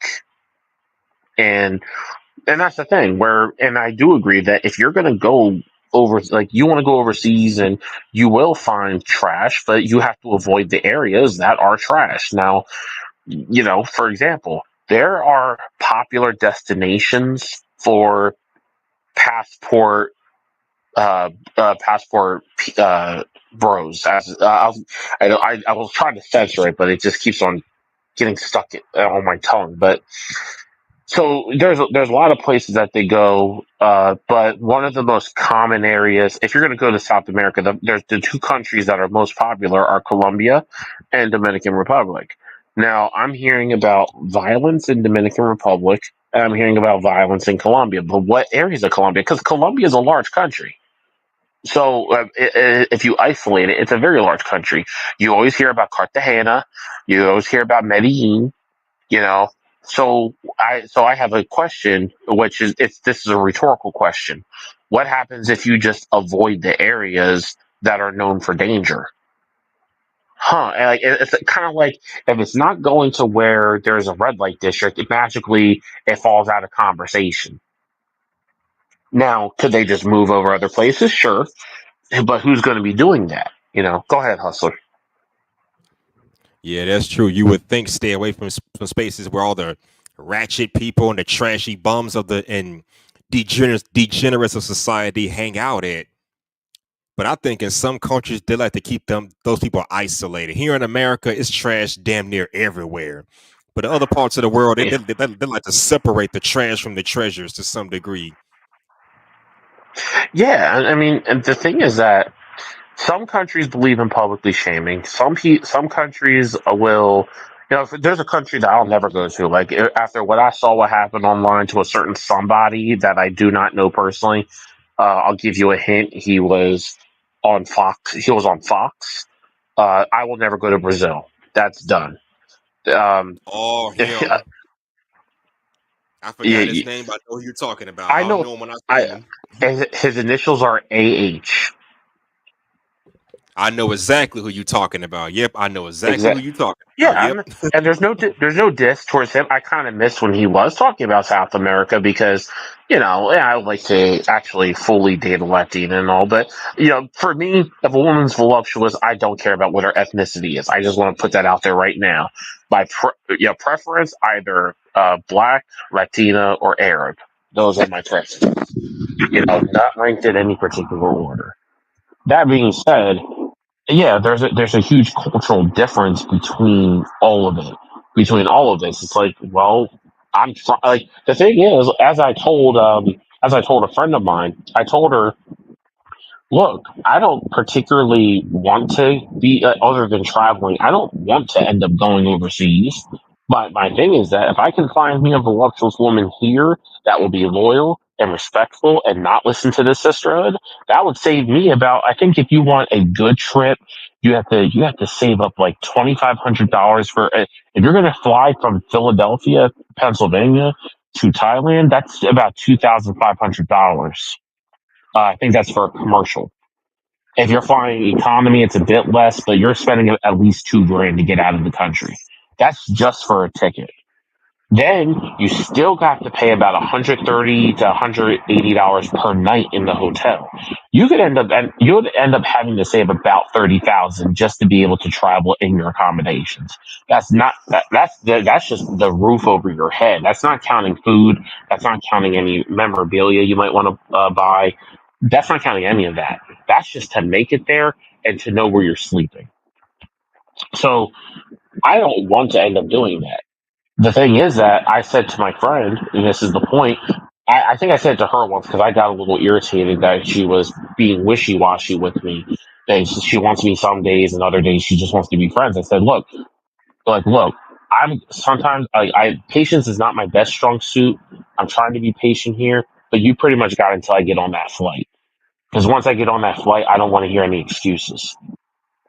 You know, like because right, and that conversation took place a few years, 2 years ago. You know what I'm saying? So, what are you about to say, Hustler?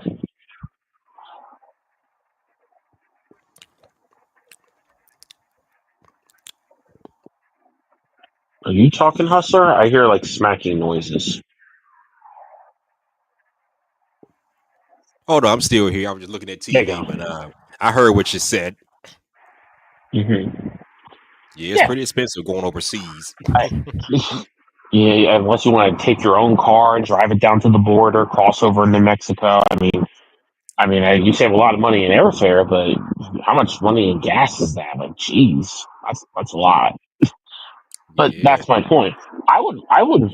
You see, the thing is that between the woman, the YouTuber with the crown on her chest, and what Brienne's trying to do, because their mission is the same, they're just doing it. They just have different size audiences. You know, the similarity between the two is that they would like to see more black love in America. Hey, I would too. It's and the thing is that it's not whether or not I like black women; it's whether they like me back. I had to say that to a woman one day, and it caught her off guard, where she didn't yell at me or nothing. It was a very. I approached a woman at the gym. I'm gonna say about 3 months ago, and it turned out that she was already in a relationship, not married, but in a relationship. No, I started saying to her, I said, look, I have no issues with black women as a concept. My issues are with characteristics of women who just so happen to be black, or anyone else who acts the same ratchet, dishonest way. I have a problem with disgusting scum of society because then that rubs off on me, and like a sponge, I end up doing the masculine equivalent of garbage behavior, and I don't like myself when I do that because then now I'm slipping and I'm falling off. Because well, if everyone else is doing it, I have an excuse to do it. So I said to her, I have no issues with the idea of dating a black woman. And my issue is that the women I like don't like me back. So what am I supposed? I can try all I want, and so far, the efforts I put in have been in vain because I don't get noticed because I'm not what 5'11", 12, 1, 2, 3, 4. I'm not 6.5 inches taller, and therefore, no, 5.5 inches taller, and therefore, I'm not worthy of that attention.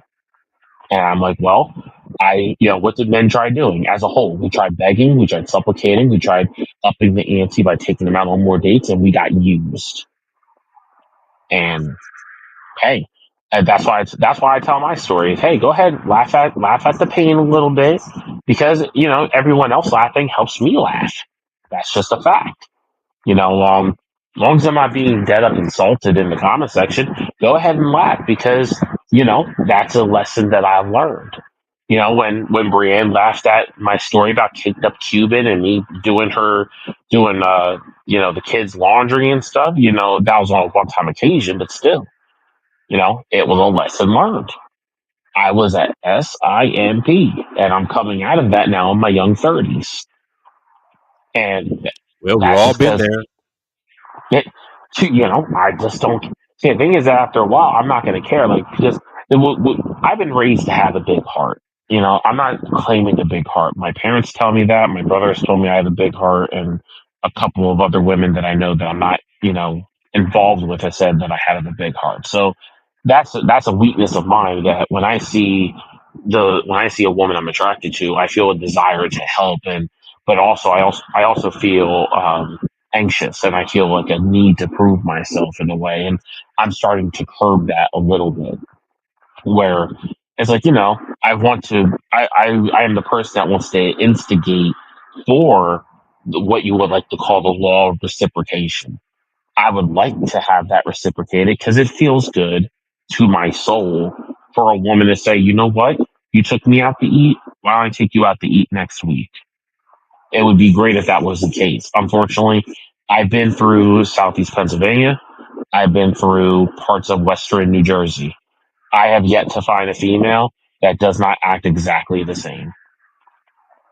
You know, and some women they take longer. Don't get me wrong. I mean, the woman that I ended up being with for 17 and a half months, that broke my heart last fall. Well, technically it was still summer, but you know, the one that broke my heart, she stuck around for a little bit, but and as soon as I let my guard down, not as soon as I'll say about 4 months after I stopped talking about Crimson Capsule stuff, she was gone, and to this day, I still don't know exactly why. It burns me to not know why. Like I can say, okay, you know what? I saw this breakup coming. It's not.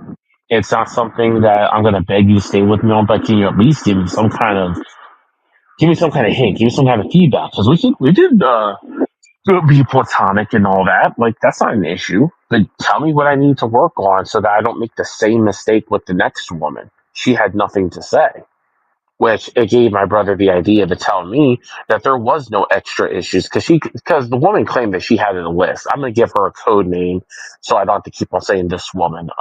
Let's call her Denise. Her name's not really Denise, but we'll just use it.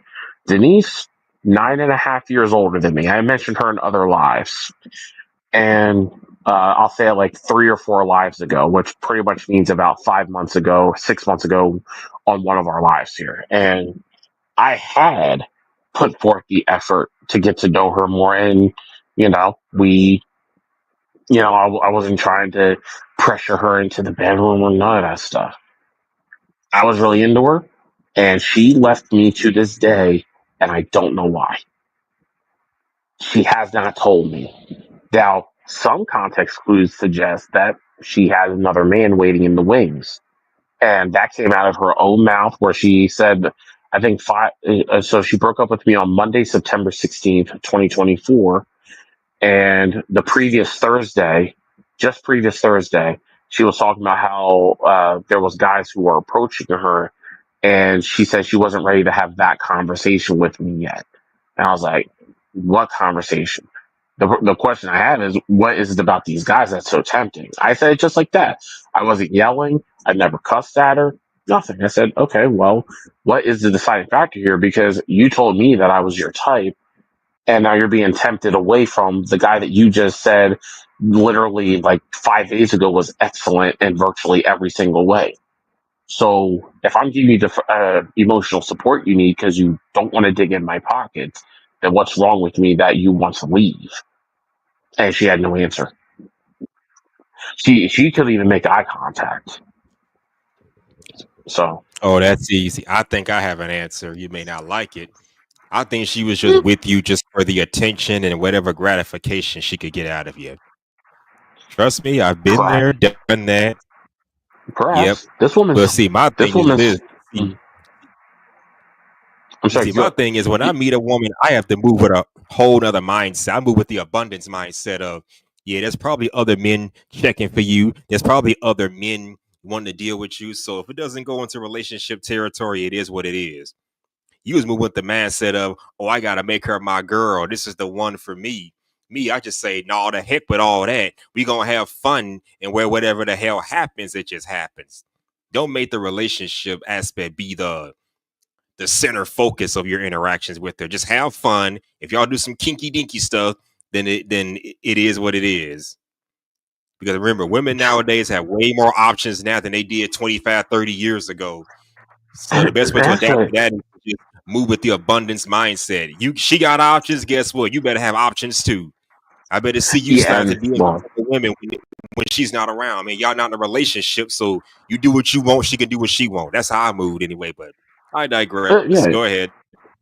Yeah, and I hear you. Like, you know, it's hard moving on because she was my first in a certain type of way that you could only give that up one time. But and I mentioned that in another live, so I had that like that mental link to her. But beyond that, I'm like, but if I was listening to myself talk about this woman, I would say, yes, you do need time to heal, you need time to recover, but ultimately, you do have to move on.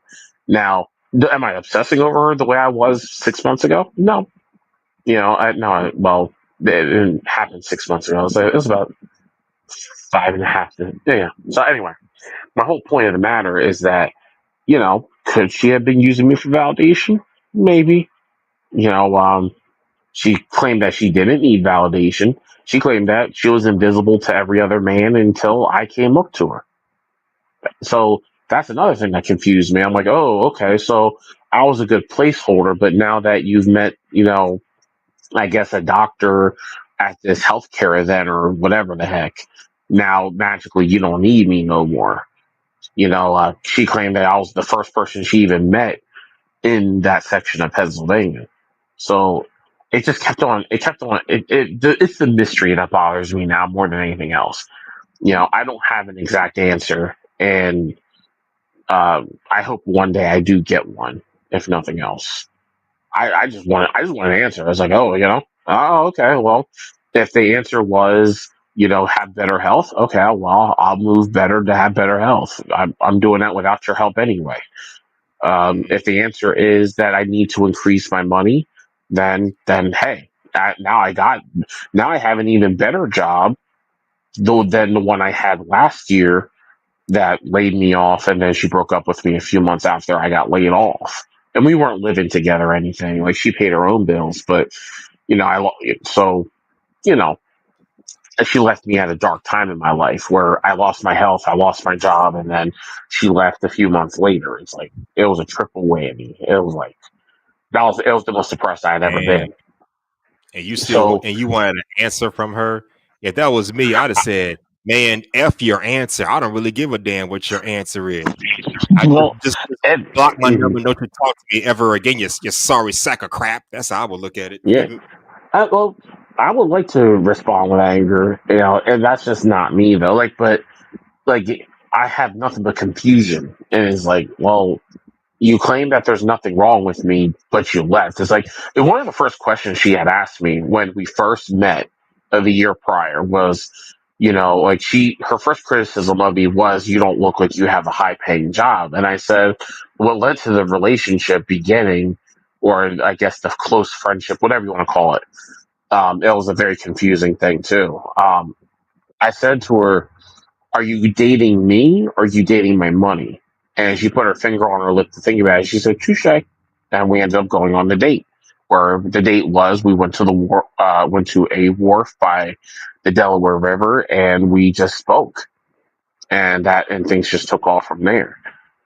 Um, anyway, me personally, it's not where it's like I want to beg her to be with me again. That was the part of me that when I was expressing that to Brienne many, many months ago, I was desperate, like super desperate for it. Now it's just like, can you at least clear up the mystery? Like I don't even care about being with you like that no more. I just want to know. I just want to know, like, can you confirm it?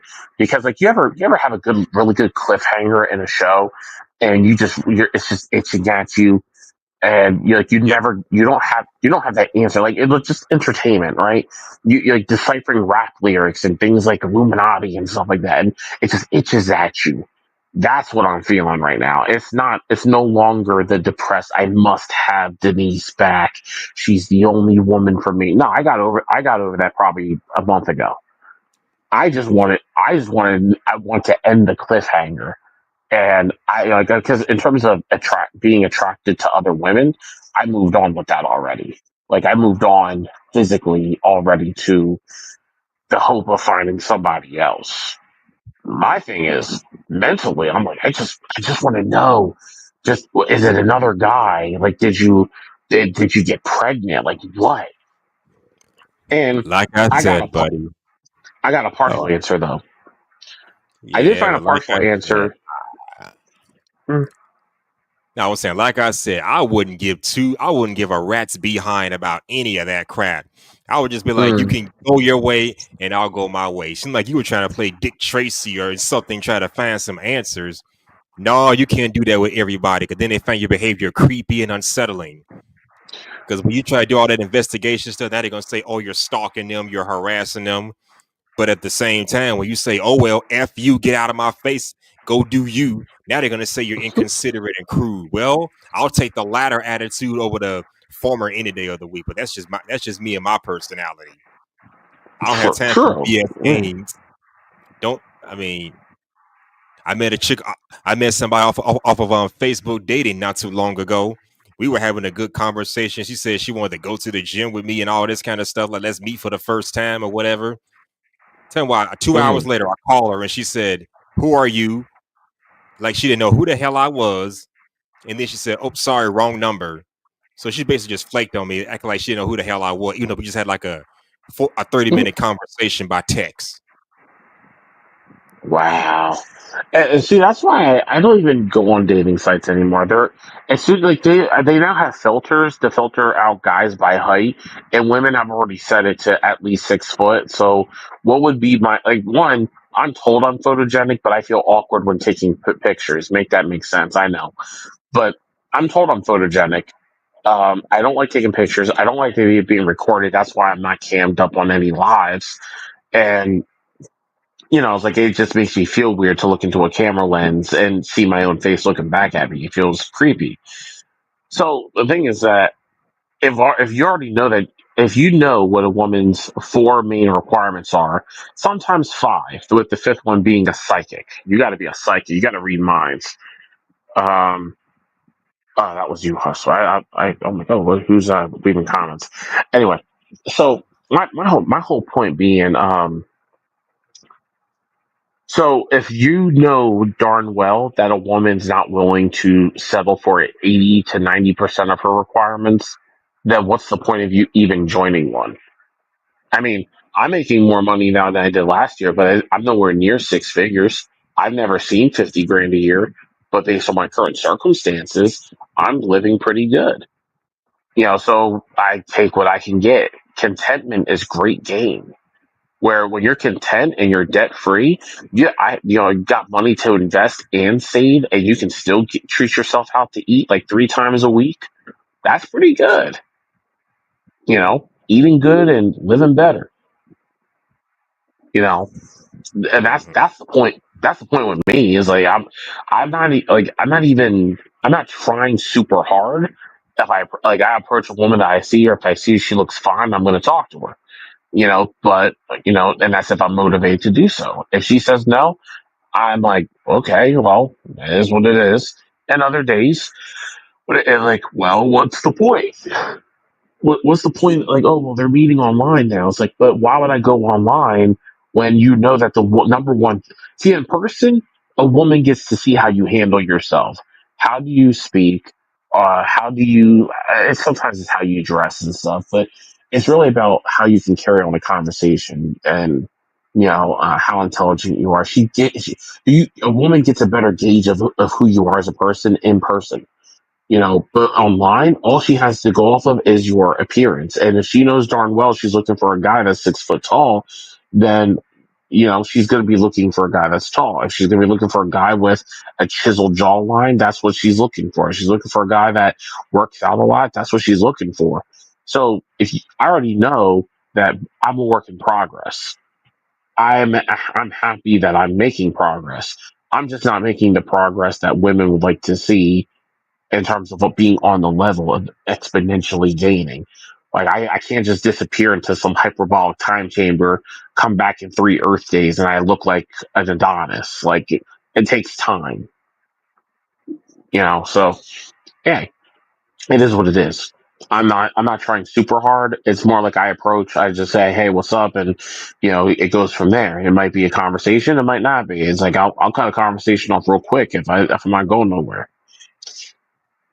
If now on the flip side, if Brienne over there knows any sisters that are just as kind and sweet and stuff, and hey, if she knows anybody, and they so happen to live on the East Coast, I'm willing to meet up. I mean, as far as I know, Sweet Melody Media lives in Jersey, but I don't know where. But not that I will go all the way over there. But I'm just saying, as an example, you know. But hey, if you know anybody, it's like, but for the most part, it looks like the answer is go overseas. And so I've that's been what I wanting get. God to like me. I've been called weird my whole life for wanting marriage, and kids in that order.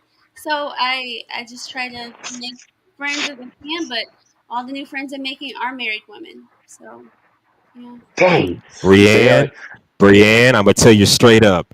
You better tell those haters to kiss your backside and go straight to you know where. Because I don't have to do that. That you couldn't even doing the smell right like. things. I'm so far above all the things that used to make me upset because I just realized the women who are just talking crazy to me.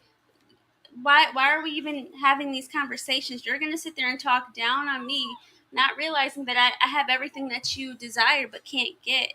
So I stopped worrying about those Absolutely. things a very long time ago. Absolutely. And I remember, Yeah, I and mean, while I was they're out, just I mad don't mean to too. cut you off. I don't mean to My cut you off, bad, but John. yeah, when I was out earlier, I was watching a video by Dee Dee Wood. Shout out to her. She was talking about this whole living your best life aspect.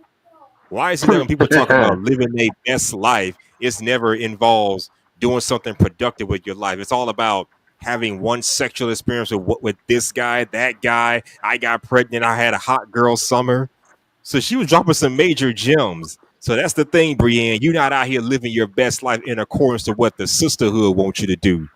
Instead, But you're you living your do. best life the right way. You and your husband Taz and now little Bunny, happily married, going across the world, enjoying y'all lives.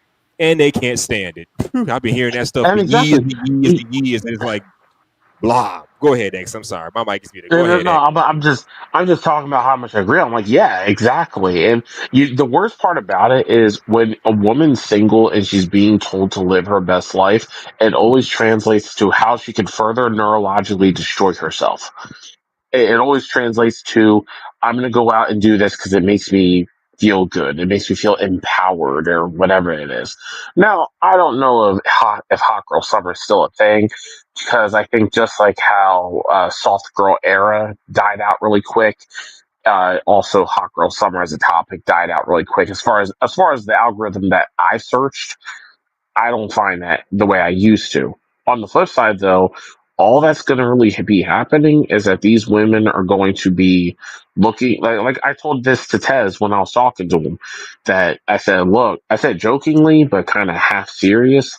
You might want to consider moving away from any cities into the middle of like a wilderness somewhere, like not wilderness, like woodsy areas. And I said that because um, the bad women are going to be looking for a man, says the woman that has the crown on her chest, right?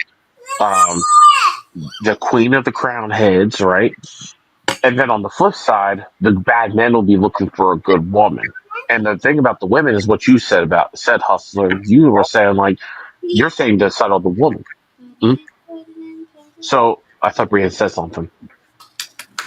Um, so the thing is that the bad women, they're going to be seeing that they destroyed their lives, and to an extent, they're like, "Well, I already destroyed my life. I'll be damned before I watch another woman live the life that I should have been living."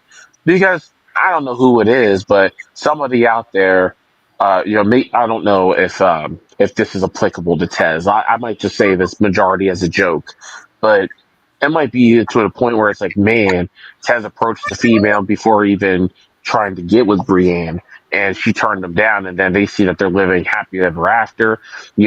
Tez working hard for his family, and then one day he gets a mega promotion. Now he's running stuff. His income like triples, or maybe even 10x's from where it's at right now, and he living large.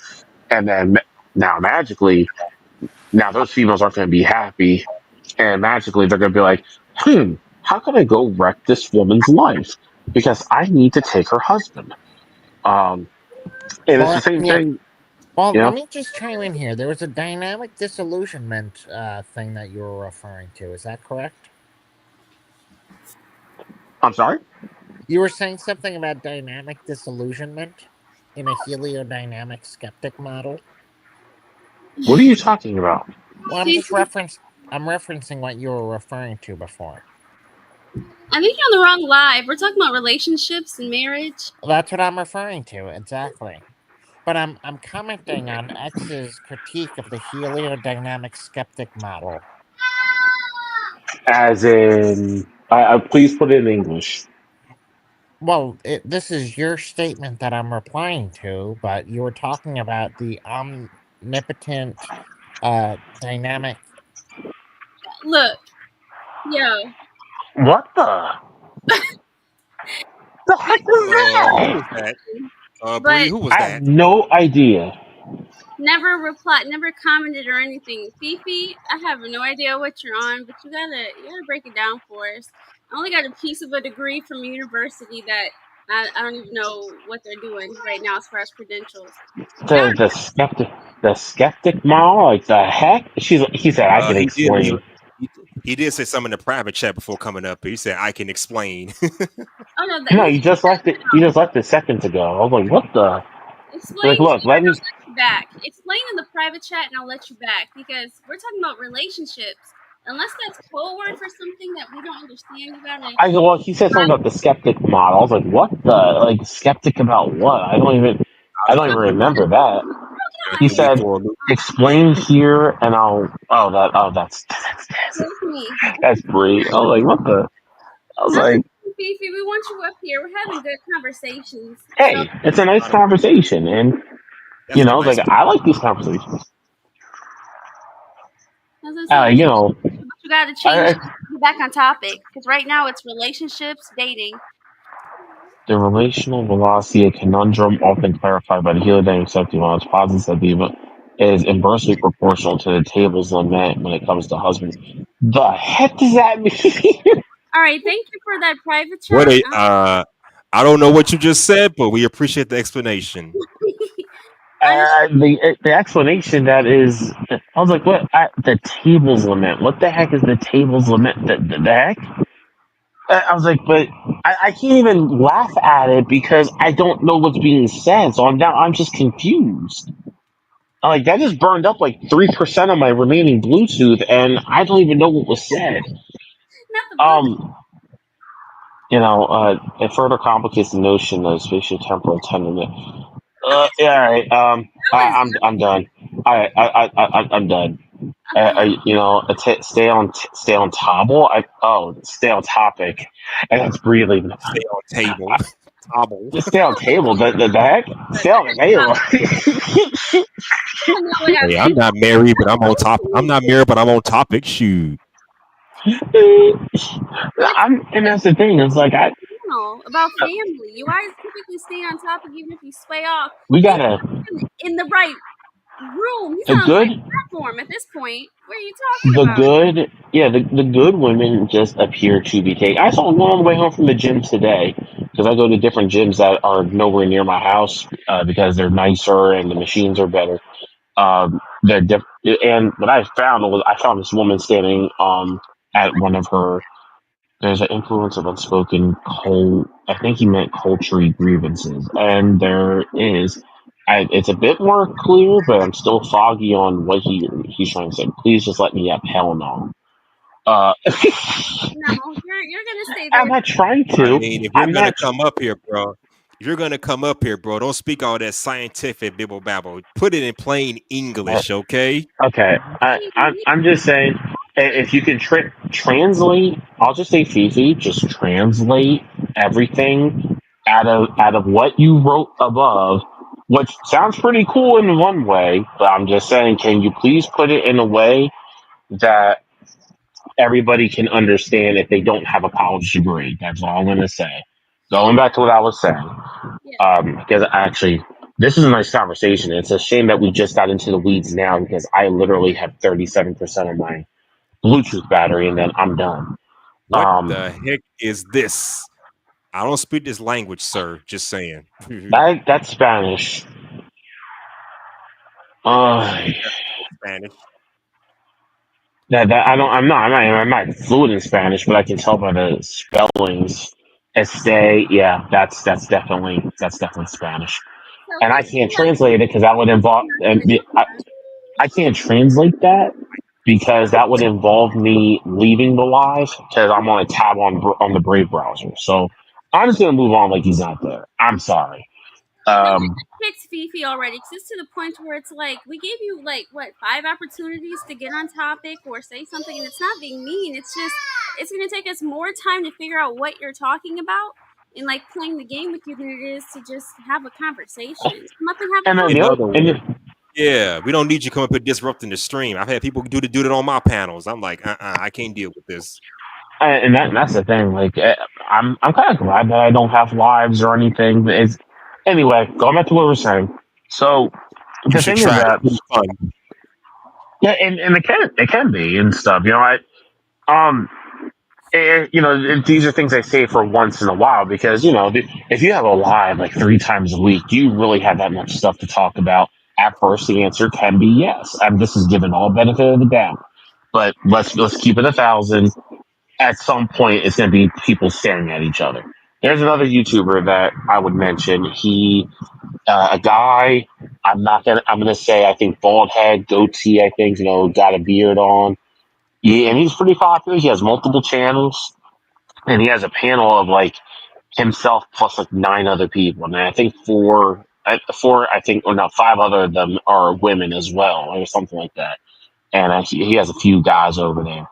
And the thing is that I tried listening to this guy's panel. I tried, but the thing was that it got to a point where it was just it was just him talking, and because I know that I can rant a bit, but I only rant until someone else cuts in, and then it's like, oh, okay, well, I can shut up now. Yeah, I'm just trying to keep the conversation going. Like that's just me. But but sometimes people are just there staring at each other. It's like, why are you here? You know, and it's not saying you're not welcome, and of course, but it's to say like if you're not adding to the conversation, why are you here? Are you here like, oh, we are all interested in the topic of relationships because we wouldn't be on these channels if we weren't. Now going back to what I was saying, I'm interested in. I met this black woman today. She was really sweet. She's like, unfortunately, I am married, and like I don't mind being turned down. It's when I get turned down in a rude way that's what ticks me off. Like that's what makes me not want to approach. That's what makes me say, okay, well, it looks like the wives have officially been the. I'm sorry, I got distracted because I thought that was a new comment from the guy, and it turns out that was Brienne. Um, so the thing is like it's not whether I get rejected, it's how I get rejected. And it's like, I got a boyfriend. It's like, oh, okay, well, my response is always this. Well, I respect other people's relationships. You have yourself a good rest of your day. And she smiles back at me, and I keep it moving. I go on the rest of my day, and I don't let it bother me. From ChatGPT, it reads like a deliberately absurd or satirical text mixed with scientific sounding jargon. Yeah, definitely. I'm not even letting that. Brian, don't even let that bother you. I think you already left the building. Because I thought it was taken directly from like a book or something. I'm like, oh, I'm just curious. Let me type it in, and it says it's deliberately, sounds absurd. Just a bunch of scientific words compiled together, so it wasn't even taken from like a book or a passage, which would have made more sense. Yeah. Anyway, moving on. Because that gave me almost a headache where I felt mentally drained. My point being was that thing is like I don't believe any ethnicity. Like I'm very mixed race. I thought I was just Caucasian and black. Well, turns out that I'm actually less black than I thought. I'm actually small part Panamanian. I'm small part Native American to 2 tribes, Lenape and Cherokee. So I have all these mixed ethnicities in my blood. I don't believe that either one of them are superior to somebody else, which is the true dictionary definition of racism. I don't care about your ethnicity. It's about, do you look good and can you treat me right? That's it. That's it. That I have a very short list, and I think I mentioned this in a live long time ago. My short list is stomach full, you know what, empty, sincere love as in romance, and sincere respect, and look good while doing numbers 1 through 4. If you can do that, you'll never hear a word of complaint from me because most things will fall under respect in the first place. And guys want respect. Do we get it? No. And it's the society we live in. And that's what goes back to what Hustle was saying. It's like, yeah, maybe it is a chance to escape the culture. However, unfortunately, all the women that Brienne knows are already married, and that's a shame. And that's what I noticed with the woman I approached at the gym one day is that she is not only with her boyfriend, but then all the women that she's with, like her sister and one of her friends, are also all married women. It's like, hey, I will point me out to a moderately voluptuous black woman who would treat me like I'm actually human, and I will have no problems dating her. I still have yet to find that woman.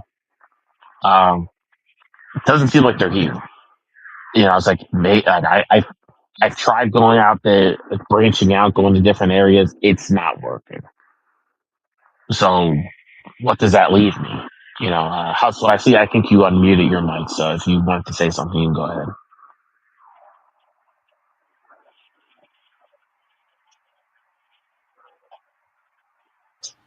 Hey, H&M, can you hear me? H&M. I'm here. I'm Okay. here. I'm here, my dear. No need to fear. So I don't know. So I don't know, Hustle. What do you want a woman though? It's pretty much the same thing as everybody else, right? Wait, I could barely hear you. What you say? I said, what do you want in a wife? It's pretty much the same thing as everybody else, right? Yeah, pretty much. Cooperative, confident, Christian, knows how to treat a man, make him feel like a man, willing to cooperate and listen to a man. That's what we all want. But my thing is, do all men deserve that? I'm gonna say no, they don't. No, That's and I another agree. thing. Not every man deserves a woman like Brienne LaFay, just like every woman that does not deserve a man like Taz. So you can want what you want, but are you deserving of what you want? Yeah, and it's a good question too, because you have to wonder, and it just occurred to me. I wanted to mention this, and this might tick off a lot of people, but I'm going to say it anyway. Has it ever occurred to people that a lot of the things that make people happy in a relationship, even if they're not believers, are always biblical? I caught on to that one day. I don't know if you ever noticed. So I never noticed it, but it dawned on me. It's I like, pay attention to it, but I never noticed it at first. so, I pay attention to it in recent years. Yeah. yeah, the women that are the nicest, the women that are the most compassionate, the women that are the most submissive, they always seem to be Bible believers. Even for the men who aren't, they always say, "Well, these are the women who are the most desirable." It's like it just dawned on me that it's like, it's just food for thought. I don't know what to make of that, because I think deep down people know exactly the kinds of things that they need, even if they're not living. If their living is way different and all that. Just mentioning that, but It's all good. so that's that. And it's always funny how a man's see, the thing is that because my list is so short, it's non-negotiable. There's I'm willing to live in a way that is open-minded and stuff like that. Like, I don't have piercings or tattoos, but I don't want my woman to have that either. But if she had a little something, that's one thing. That's like before we met.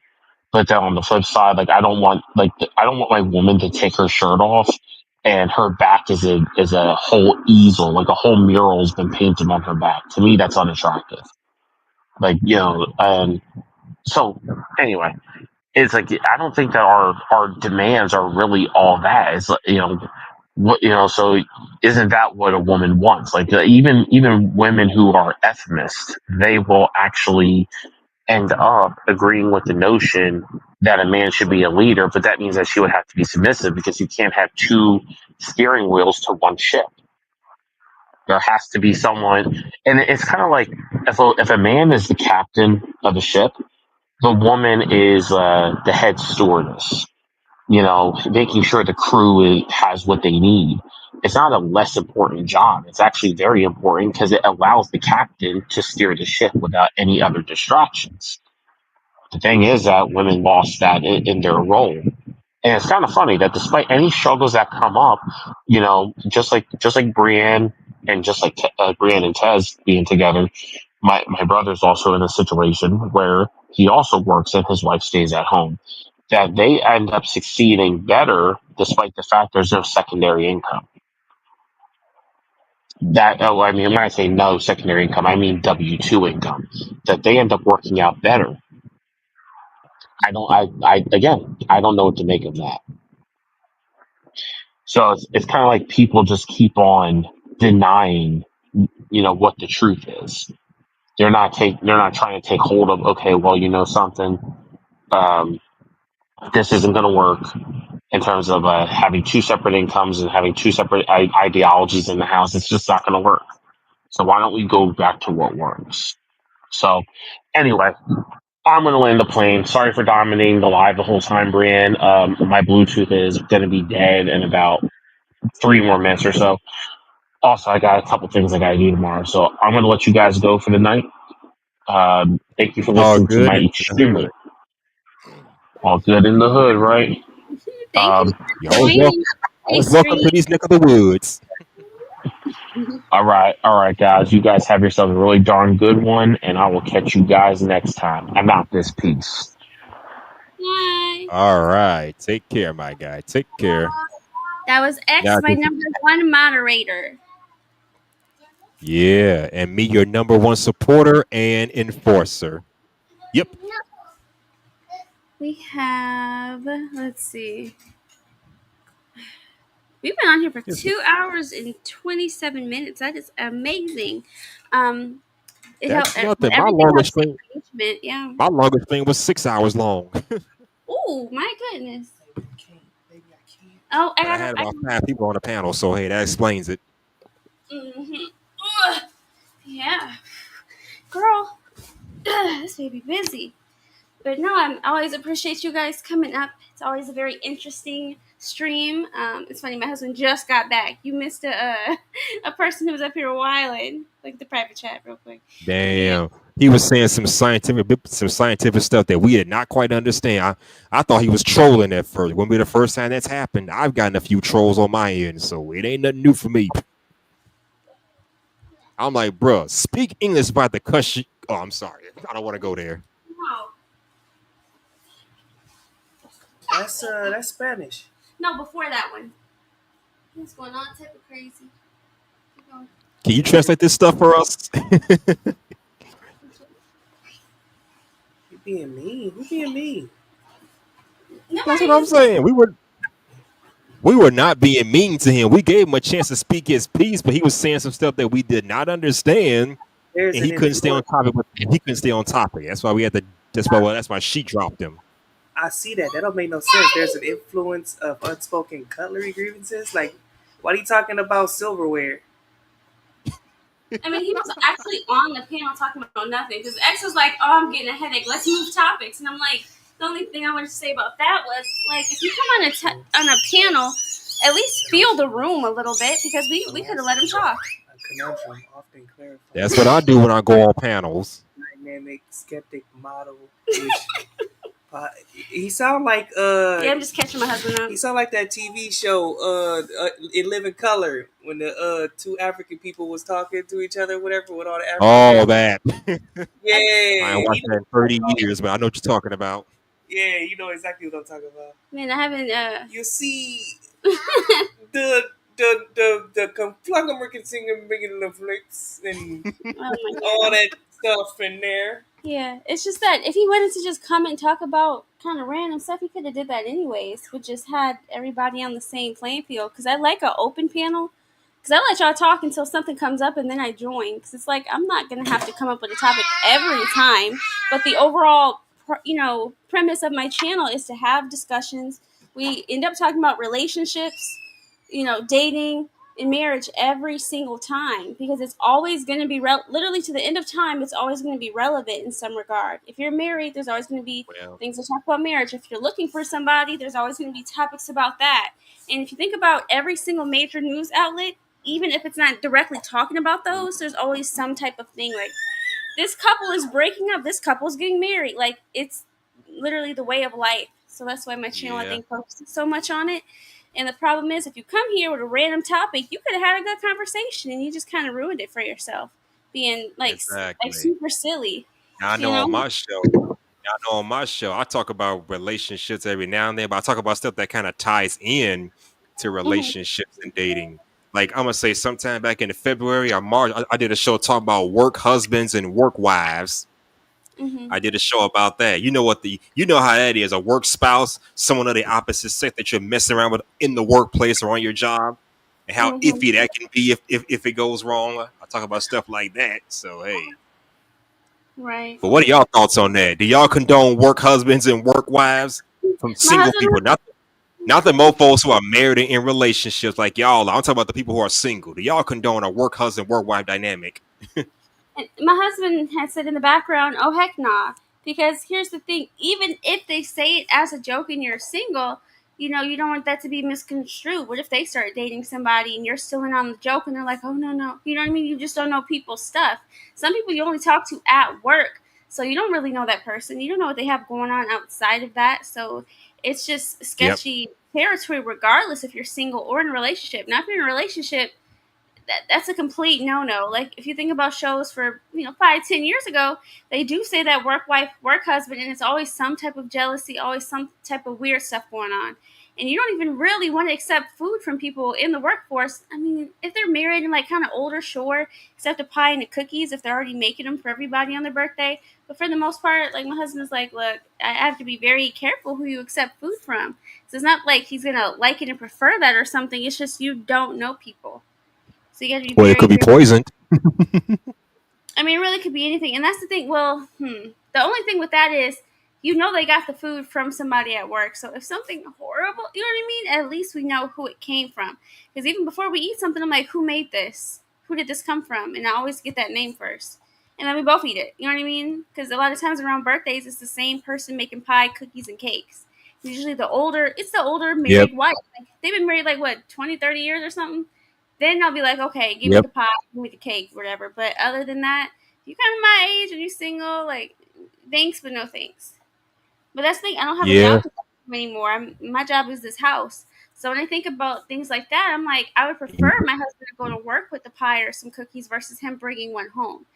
But again, every once in a while, we'll get a couple, vegan things, plates of fruit, some veggie burgers, and we'll sit here and eat it together. But I think the most important thing is that work wife, work husband stuff. I mean, that should have been done years ago. Because putting that word on it almost makes marriage seem like it's kind of like a joke in a way. Like, that's my work husband, It work really wife. does. So the way I sat and thought about it, like, sure, if it's like your really good friend, you guys just so happen to work together, fine. Especially if it's two heterosexual women, you're like, oh, you're my work wife. You know what I mean? Because they bring each other food, and sometimes they carpool. Like, that's kind of where I would draw the line. Like, really good friends that already happen to work together, but you meet somebody at the job, you guys only see each other at work. That work wife, work husband stuff. We got to start creating a space where marriage is a serious thing again. It's not a thing you just do for fun. It's an actual commitment, and you can't just drop out simply because it's inconvenient or not fun anymore, um, or you're bored. Again, all the other egregious reasons I absolutely agree with. You should not be harming or getting harmed by anybody, but being bored, wanting to try something new, wanting to go back out in the dating market, which from what I hear, there's not much out there. You're wasting your time and your family's time. Just It stay in your really house, ain't. work on your issues. Because in my mind, it's like, think about it the way I think about it, because I know people are people and we have, value. I'm saying, for instance, you have an old house in this market, right?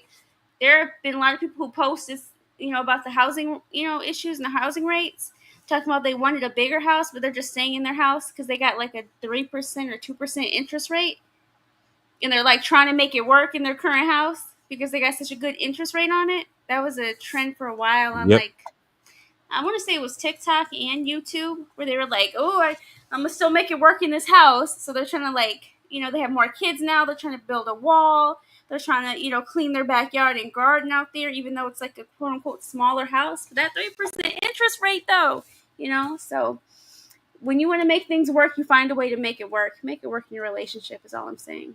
If you can really stretch Exactly. that I dollar to keep mean, that low interest rate house you got, you can make it work in your relationship is all I'm saying. yeah, exactly. And I'm pretty sure y'all heard the old saying, "Don't shit where you don't shit where you work.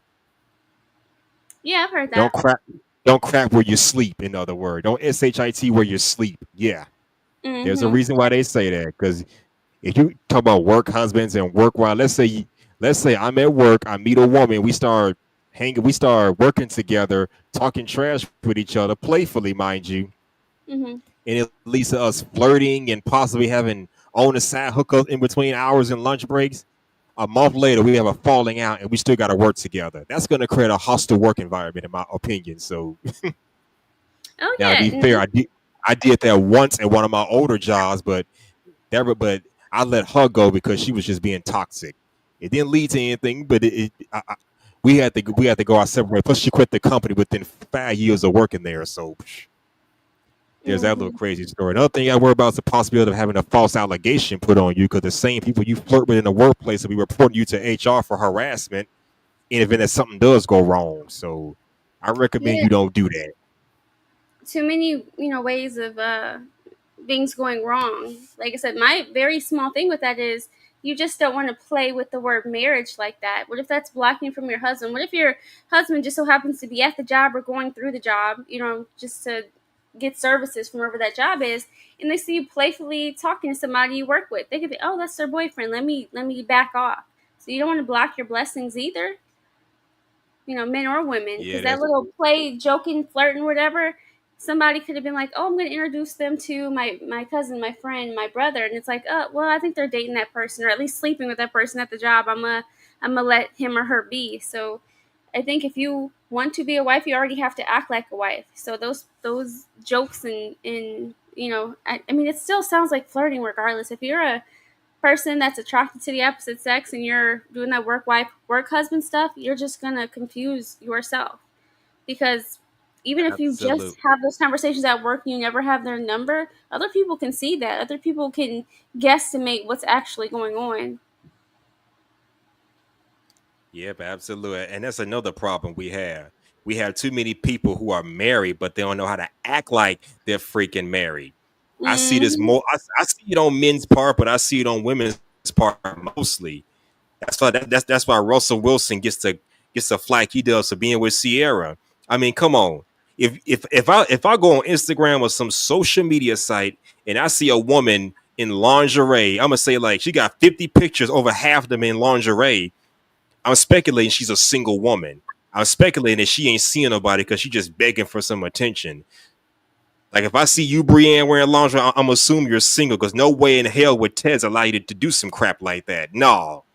If you're married, act like you freaking married. Same thing with you gentlemen. Don't be out here thirst trapping for other women if you know you got a whole wife at home. Seriously. No more flexing your muscles for the camera unless your wife is right there with you. And no more, what else do men like to do online? Talking that old smooth R&B for like you trying to get a woman. Nah, you gotta. If you're married, act like it, man. You're sending the wrong signal.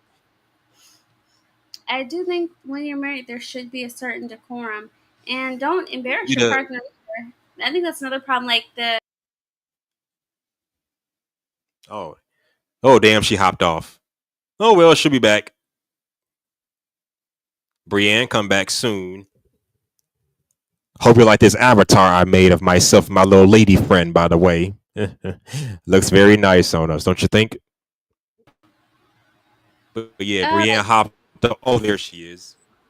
I pressed the remove myself button, so I had to log back in. My bad.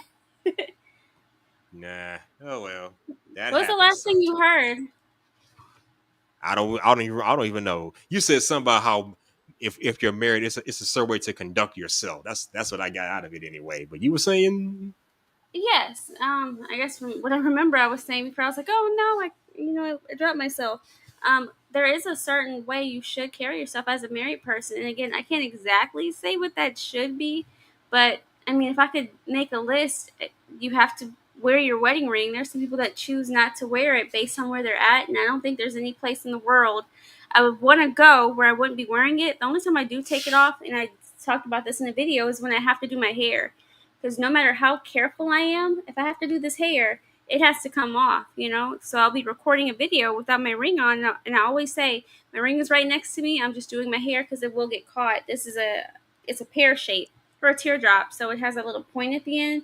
And oh my gosh, with curly hair, it gets stuck in there. But other than that, I think it's important to wear a wedding ring on the correct finger. Some people will just not wear it on the correct finger, and it just makes you question whether or not they got going on what they got going on.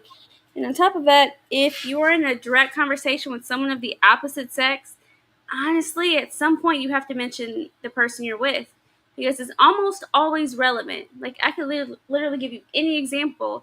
You're talking to a coworker, you're talking about, oh my goodness, have you tried this new restaurant? It's amazing. They have this and that. Oh yeah, me and my wife were thinking about trying that. My husband, I think somebody said they counted. He said my wife or my name like 10 times in the same conversation. You do so much with your What? spouse that you don't even realize, obviously if you love your spouse, you don't even realize how often and how relevant it is to mention them in a normal conversation. Oh, dude, your haircut looks good. Oh, yeah, my wife helped me to get the back of it. You know what I mean? Like every single time. There's almost not a conversation you could put me in where I'm not mentioning my husband simply because we do everything together. Even the things we don't do together, we're still interconnected some way. And I think interdependence is very, very important. And then having your own hobbies separately. But even with my hobbies, he's the one that has to watch the baby so I can even do the hobbies. So yeah, there has to be balance. But yeah, my husband isn't mentioning me at a minimum 10 times talking to somebody. We need to have a conversation. Only 10? I Only mean, 10. that's a bit He said 10. only 10. That's funny. Why only 10? That's a bit 10 times. Well, that's a bit extreme, but it is what it is. Let them folks know you married, brother. Keep doing what you're doing, man. I talk about my wife all the time. 10 times. Damn, is she too- got you sprung like that. I mean, she sprung on me just as much.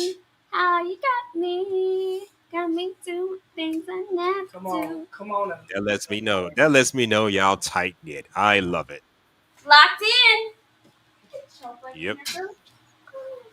Apples. All right, here come the baby about to yell in the thing. Girl, move. You're not yelling there. Yeah, I think unlike our friend Fifi, staying on topic is important because even me showing my husband those messages, it's like he just wanted to like kind of have fun on someone else's live, but I feel like he should have his own live and like have conversations like that and see if somebody can like vibe with them like that. Because I think everybody has a voice and can make a platform. Like his whole platform could be talking about science stuff. You know what I mean?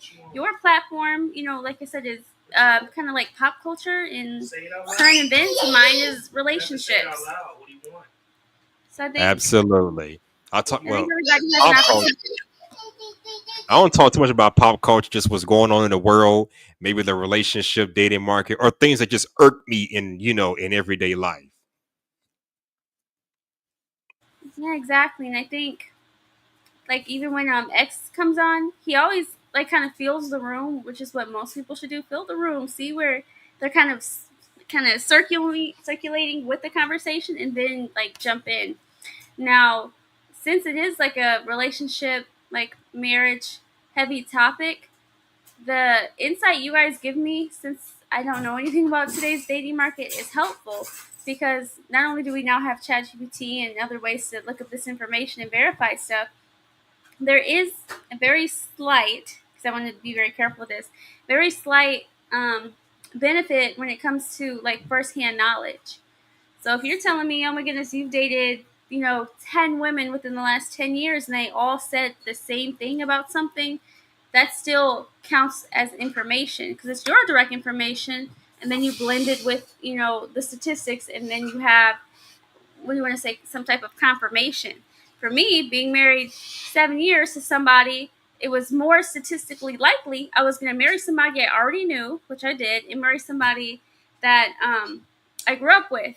So, yeah, I've been trying to say this from the rooftops for the longest time. You've already met the person you're going to marry.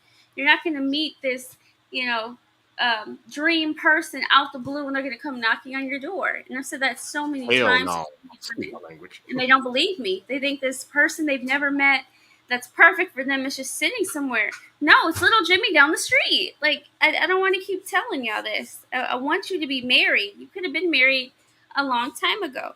But yeah, little Jimmy down the street, is your husband. Sorry. The little dude you used to throw burgers at, and, you guys used to eat sand castles together. That's your husband. Go get him before some other woman does. And I don't even need to put no ethnicity in there. But statistically, there's another woman that is going to take up little Jimmy, and you're going to be like, oh dang, I can't believe he got married. Yeah, that was your husband. That was for you. Yeah, that's true. I'm not gonna say you got to get with the first person you see, but hey, just know that the possibility out there does exist. Yeah, didn't the And statistics we looked up before said 80% of people have already met the person they were statistically likely to marry? It was supposed to be somebody they already knew, that they grew up with, that was in their kindergarten, first, second, third grade class, that you just never vibed with at first. Everybody got that fear of missing out. Oh yeah, the fear of missing out. So I can't remember what the word is. Fear by proxy. I'll look it up. I'm probably wrong. But fear anyways, by proximity. it's a full sentence. I promise you, if I think about it hard, I'll remember it. But pretty much, it's because Fear. of social media, we have a fear that that person we see online was meant for us, and that if we choose the person that is in their life already, we're gonna miss out on that person. So it's a form of FOMO, pretty much, fear of missing out.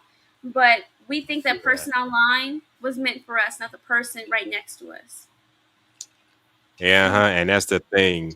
In the I background. think social media has more or less messed up our dating markets because I've had older gentlemen tell me that they had better luck meeting women, I don't know, 25, 30 years ago compared to today. At least back then, we tried to meet somebody.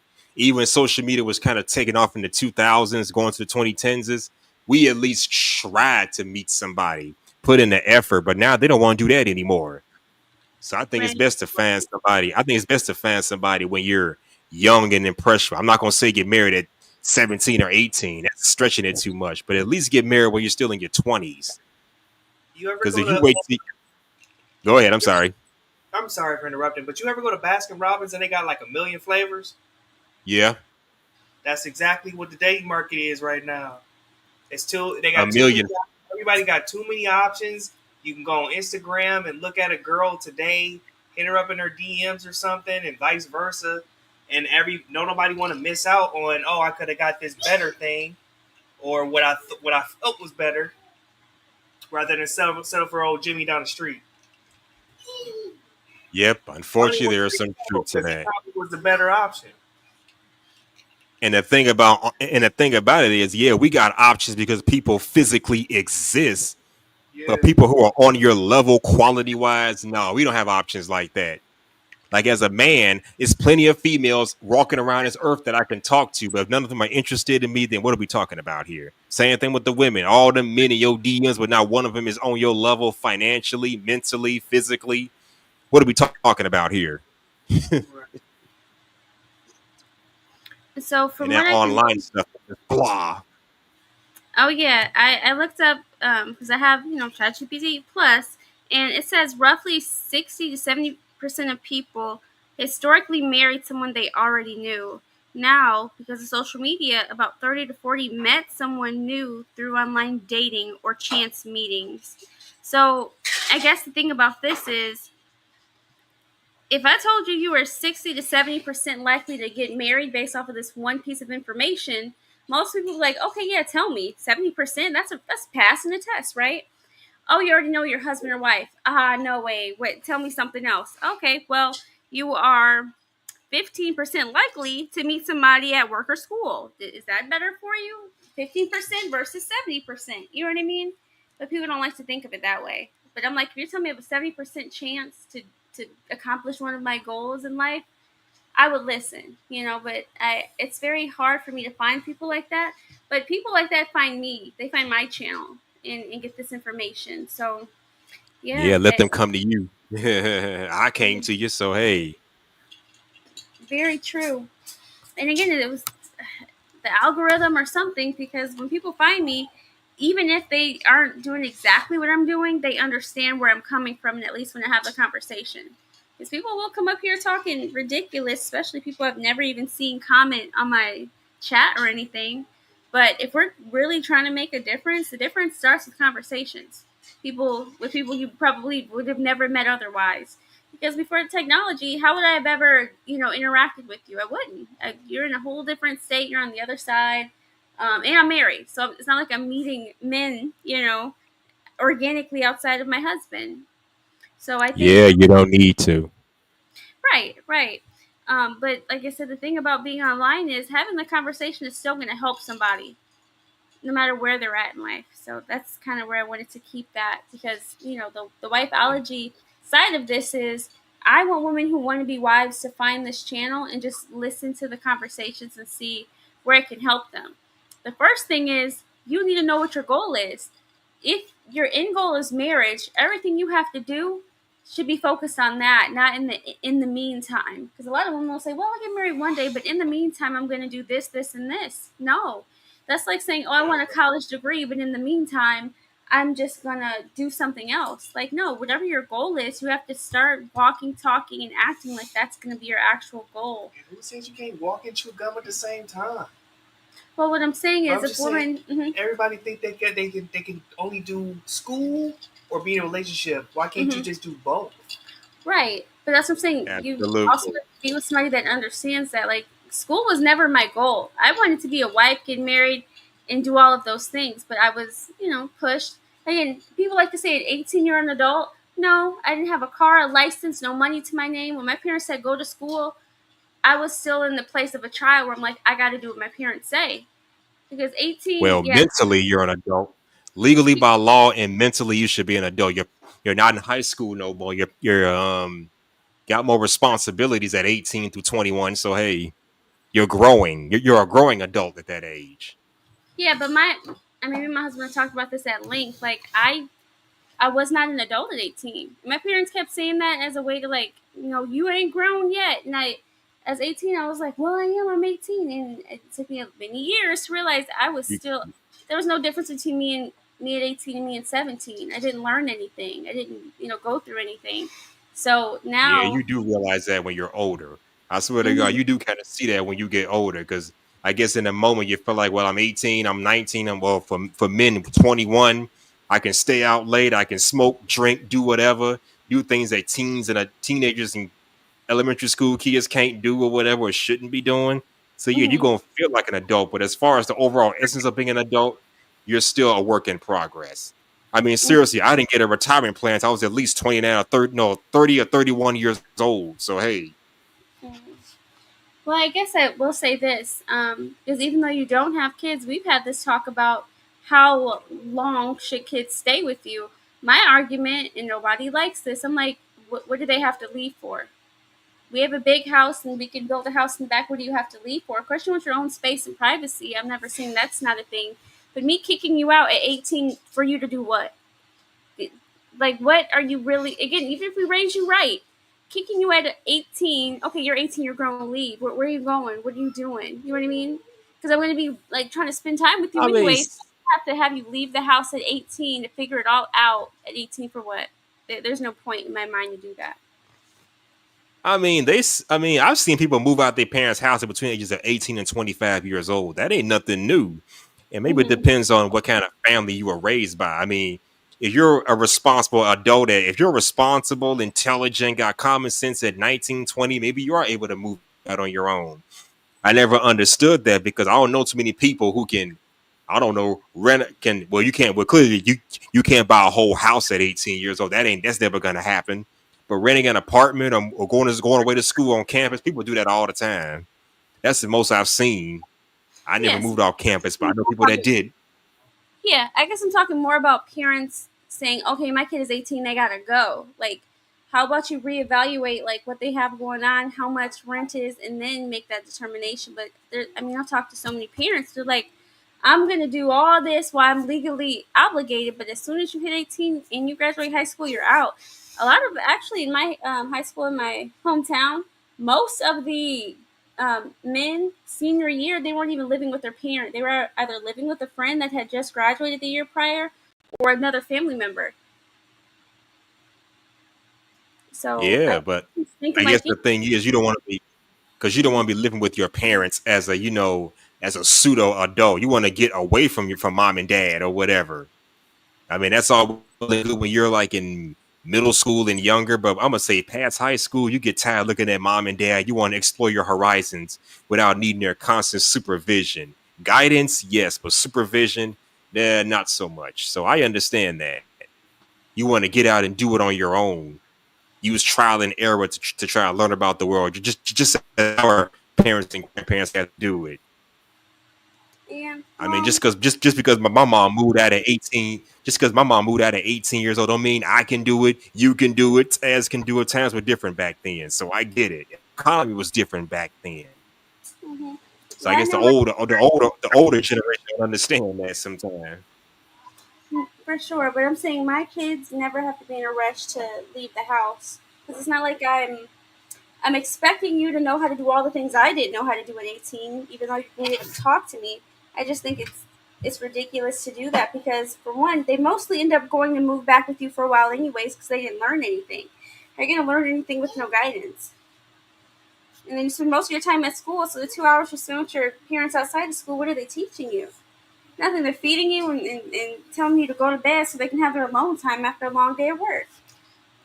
I tell me and my wife have had this conversation multiple times, and I tell her job is to nurture the kids or whatever and get them up to whatever age and make sure they cool and safe and stuff. And my job is to prepare them for the outside world. And if my kid can't leave the house ever, then I didn't do my job correctly. You know what I mean? I didn't prepare Your them for kid that. can't leave the house ever. Well, the way she making it seem like to me is like, oh, they never have to leave. And I'm saying, I mean, yeah, you kind of do got to leave at some point. You can't just stay in my house forever. Okay, you're not hearing me. Exactly. I know what you're saying, but I'm saying like, if you like 25 or something like that and you ain't out of my house yet, then what did I do wrong? That's my thing. Hey, Well, I think it varies from age to age because not everybody's 25 and can get their own place.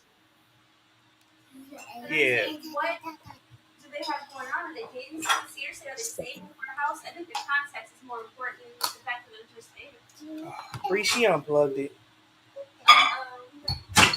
I mean, don't call yourself a failure because of that. I mean, do y'all want little bunny moving out at 25? Just asking. No. No, what I'm saying is a 25-year-old that's, I don't even want to give an example. Not doing well in life is a lot different than a 25-year-old who's 6 months from saving up to buy their house in cash. I'm saying the context is more important than why they're still there. I got you. That's because me and my husband agree on that, but he didn't hear the full point of what I meant. But my thing is, yes, my child, if they need to stay with me forever, they can. But I know at some point they're going to want to leave. So my point is, what is rushing you going to help you do? You're already things are going to be super expensive. Just give it 20 years. Her trying to find an apartment. I mean, you're not going to be able to find anything less than $5,000 a month, I'm sure. So it's like, I'm going to rush you out of the house to struggle for why? There's no point in that. Right. So if you need to stay longer to save up in cash, so you don't even have to go go through what we went through, just trying to rent places, that'd be a benefit to you because that generational wealth everybody's talking about, it starts with not having to spend money on things that are unnecessary. I never thought about that. Yeah, my strongly want and desire for you to do well in life doesn't mean kicking you out while I see you're already doing something good. Oh man, you already got 6 months saved up for your rent? Okay, another 6 months. You save up, you pay for your rent in one check. To me, that's another form of generational wealth. But most people don't see it like that. Oh, they're 18, they'll figure it out. I had to figure it out. Your figure it out, my figure it out are thousands of dollars different. Your rent was $50. You know what I mean? Like, how are you telling me not $50? I think the last time I heard 50? somebody. No, I think the last time I heard somebody talking about how expensive their rent was, it was like $275 in the late 70s.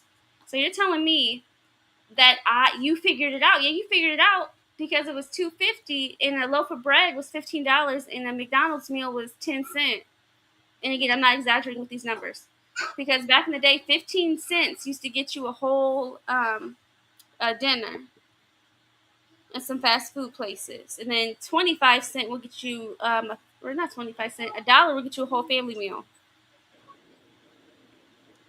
Yeah, But thanks to Biden, we got this inflation. So nowadays, a whole Big Mac gonna cost you between $8 to $10. The $5 menu, forget about it. But even financial wise, nowadays that you got to be out by 18, it just naturally has to get extended to 21. So you're done with high school. Let's say you get a job, right? Entry level job. You at least got to work that 2-3 years to be able to not even start to afford a place, but save up while trying to teach them how to be financially successful. Because one, they'll be living in your house. That's the first time they're getting that much money at once. Of course, they're going to buy stuff that's not exactly, financially responsible, but it just really depends on the relationship you have with your parents. I can give a million examples, but for me, I just don't see myself doing that. I'm not going to force you to stay in. If you want to leave, you can leave, but I'm at least going to be real with you. Like, look, it's a lot harder than it looks. I know you want to go out and be grown, but it's hard.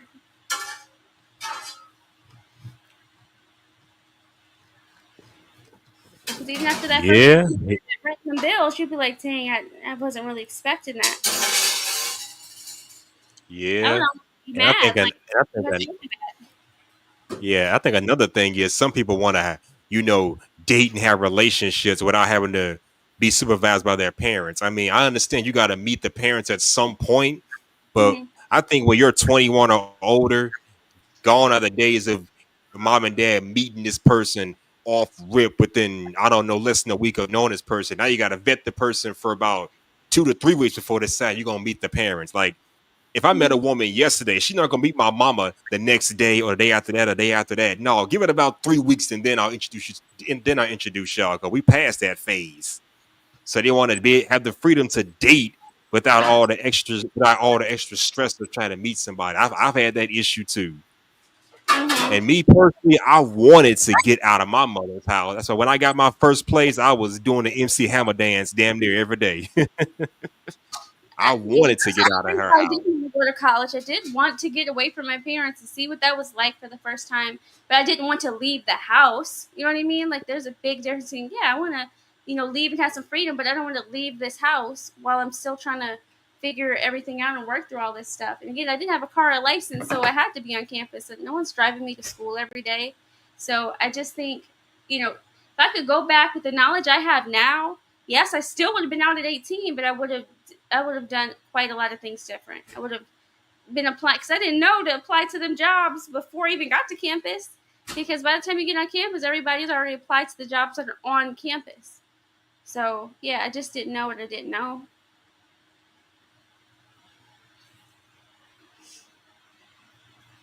We Yeah, had I those understand. computers, so I would have had to wait 10 minutes for the application to load, anyways. Yeah, I'm talking 2008. The AOL. Oh yeah, we had the 2008. AOL. Wow. Mm-hmm. Oh yeah, we had that big recession back in 2008. Remember that? I sure do. Yeah, because I was graduating when all that was going on, so thought I was gonna go on campus balling, new clothes and stuff. That did not happen. You know what I mean? So a lot of things changed. I mean, my whole sophomore year I was working. So yeah, I was Yeah. working and going to school. Nobody was putting me through college at all. I thought at least I would get some type of help or assistance. It was just me, racking up them loans, working just to be able to afford something more than takeout. And some groceries in my little mini fridge. But yeah, I Yeah. just want my kids to have that experience. And any kid I even love, if, I always see myself being super successful. So if there's a kid in my life that I love, I always talk about my nieces, nephews, god kids and stuff like that. I don't want them to struggle like I did.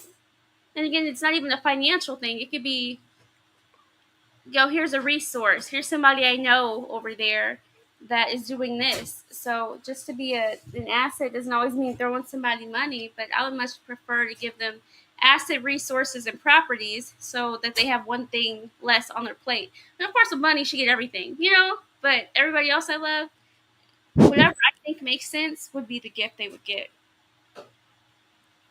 Yeah, absolutely. Yeah. Although Bunny acting up again. Man, she's cutting up right now. I gotta grab her. But yeah, I'm about to log off of here and get on with my night. Do you have any final thoughts, H&L, for the birthday stream? Yeah. Whose birthday is it? Yours or his? Both of Both ours. of ours.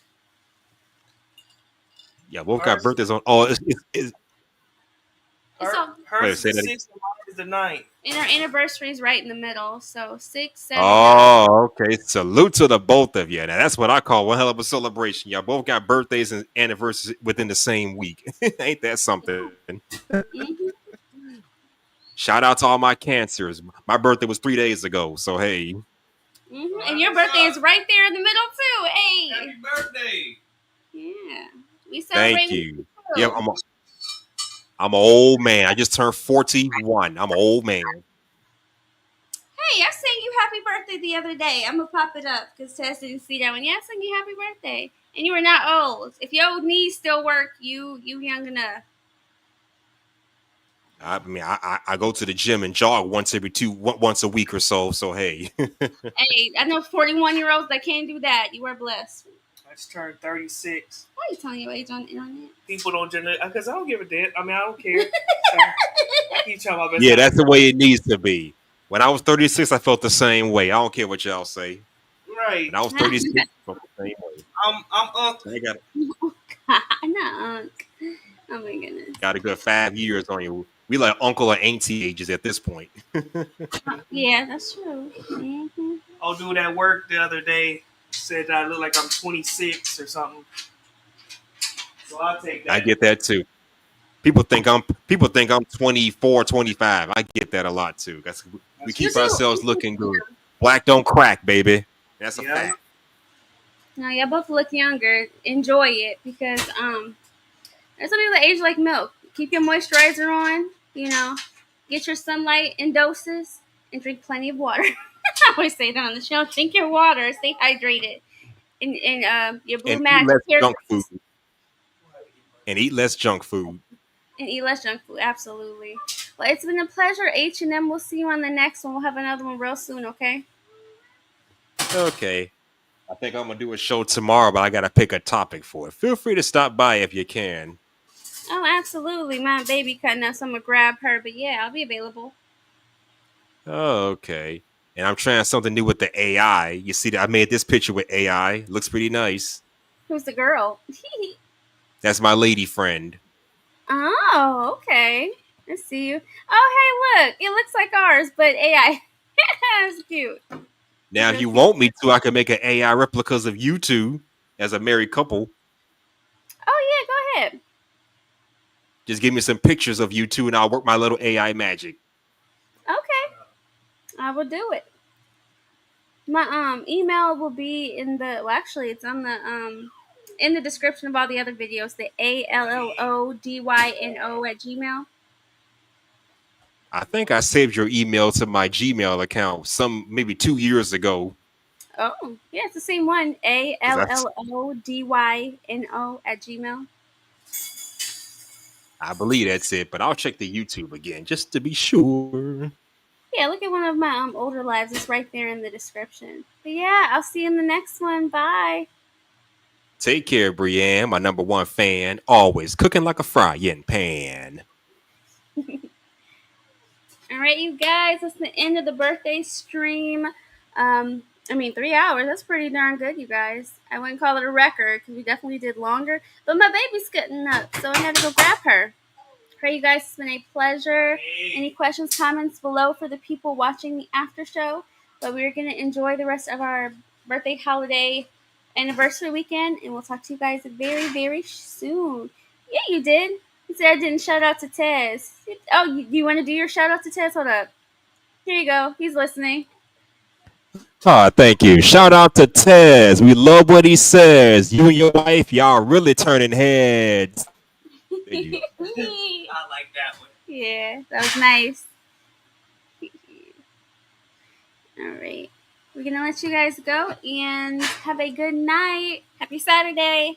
Peace.